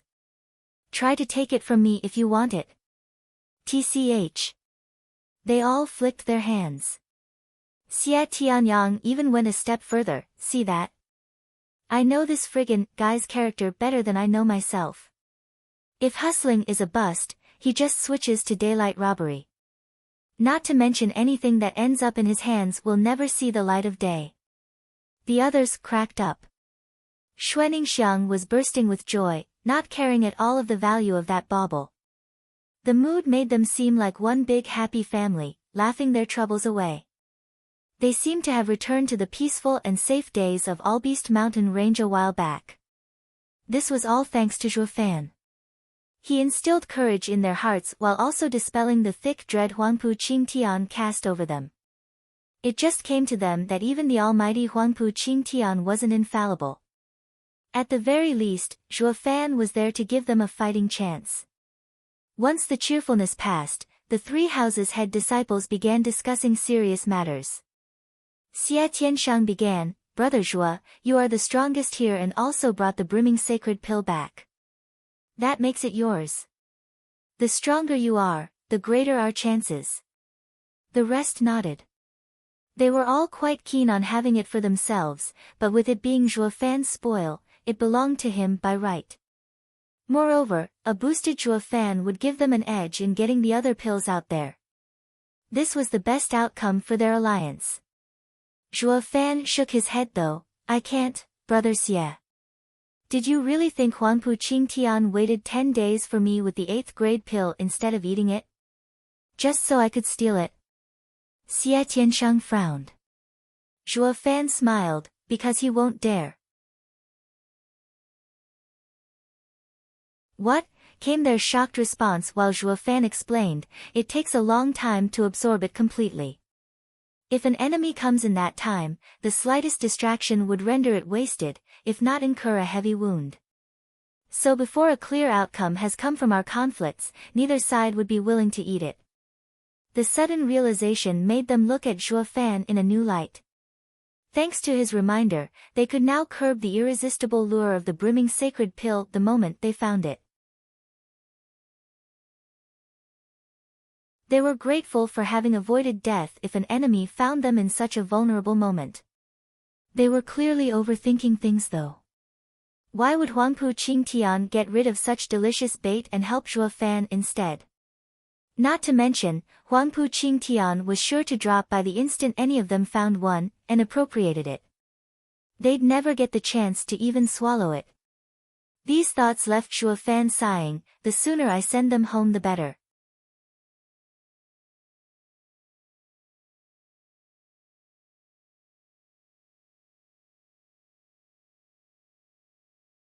It was clear by his appearance that no blows were traded, so how? The man in question was now taking a stroll. Perhaps the exhaustion of the past few days never left him and only made him grow weary, culminating in this slow pace. Yet it only worked to put Long Xingyun's group on edge. They were itching to get to the Killing Blood Swamp first. It was funny how the esoteric debate of this century had been reduced to an 8th grade pill hunt. Zhuo Fan was not in the least bit hurried, taking his sweet time. While he was at it, he had the others scout the surroundings as they made their way forward. The way he saw it, brimming sacred pill was merely a reward to the winner of this final battle. It made little sense to look for it when the exits and keys held a far greater importance. With them on his hands, he had to find a way out, especially for a certain useless bunch. It just so happened to be working fabulously in easing his burden too. So he toned down on his speed, using this time to have the rest search for the keys. Long Xingyun's group found it incomprehensible. They wished nothing more than to charge in and get that 8th grade pill. Big brother Zhuo, I found a key. Xuaningxiang skipped over in glee, presenting a red crystal.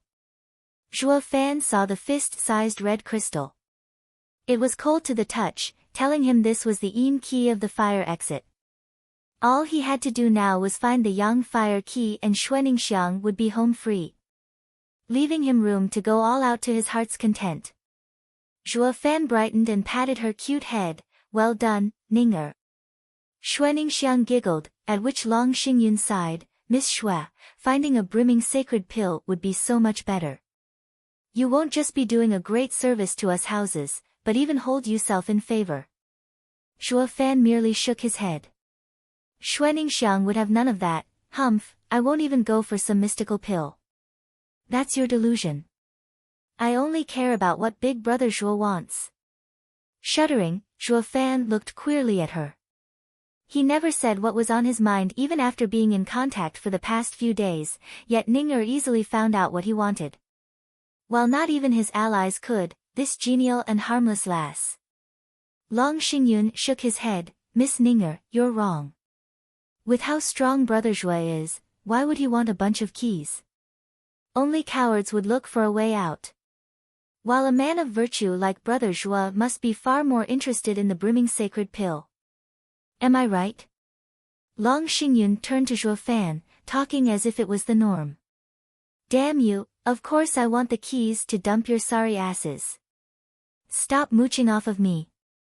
Only Ninger truly knows what I want. Zhuo Fan cursed inside, but couldn't refute Long Xingyun's bright smile. Maybe for my reputation's sake, or they'd go calling me coward instead. If I explain it, they'll think I'd be a hindrance and affect our alliance. Zhuo Fan could only nod, yes, brother Long makes perfect sense. Brimming sacred pill is far more important than some keys. Long Xingyun looked smug and taunted Xuaningxiang with his eyebrow. She was saddened on the spot, looking at Zhuo like a kicked puppy. I still think I'm right. Big brother Zhuo wants. Ninger, don't feel sad. The thing is this key. Zhuo Fan was frantic in his explanation, but then stopped. A yellow light aimed for his face tended to do that. Zhuo Fan easily caught it and found it to have the same feel as the red crystal, albeit yellow. Zhuo Fan was overjoyed, the Yin metal key. Zhuo Fan turned to look from where the crystal came. Who did me such great service? Explain. But Zhuo Fan twisted his head away awkwardly soon after. Chu Qingchen bore her cold haze into him, coming over to Xuaningxiang and taking her somewhere. Come, let's go after the other keys. But big brother Zhuo said he doesn't want them. Stop paying attention to his hypocrisies. Chu Qingchen snorted. Zhuo Fan felt a cold shiver. There's two of them now who can understand me. Long Xingyun was watching the two women perplexed. That's odd. It's normal for a naive girl like Ninger to mistake brother Zhuo's intentions. But Edifice Lord Chu is a refined and ambitious woman, so why is she wasting time looking as well? Ha ha ha, you're asking me. Zhuo Fan let out a dry laugh, masking the sigh in his heart. He was your typical lone wolf, with hardly anyone catching on to his thinking. But now two women showed up at the same time, defying all logic. Is this the legendary bosom buddy? A chuckle escaped his lips. He, a cold-stone demonic cultivator, was oblivious to matters of the fairer sex as a close friend, and yet, this feeling ain't bad. Ain't bad at all. Zhuo Fan resumed walking for the Killing Blood Marsh, leaving a puzzled Long Xingyun behind. What should have taken 5 days, thanks to Zhuo Fan taking it easy, they arrived after 10. But not for nothing, considering the riches he fetched along the way. Of the 10 total keys, they found 4, with the metal key the only complete one. All that was left was to look for the metal exit. Be that as it may, the slow march had its downside. Someone beat them to it. You're tuning into the Blissful Bookshelf YouTube channel. We're so grateful for your support, and don't forget to subscribe to join us on this incredible journey through captivating stories. Your generosity through donations truly makes a world of difference, as it's the primary source of revenue that allows me to expand and enhance this channel for you. Thank you from the bottom of my heart for being a part of this adventure.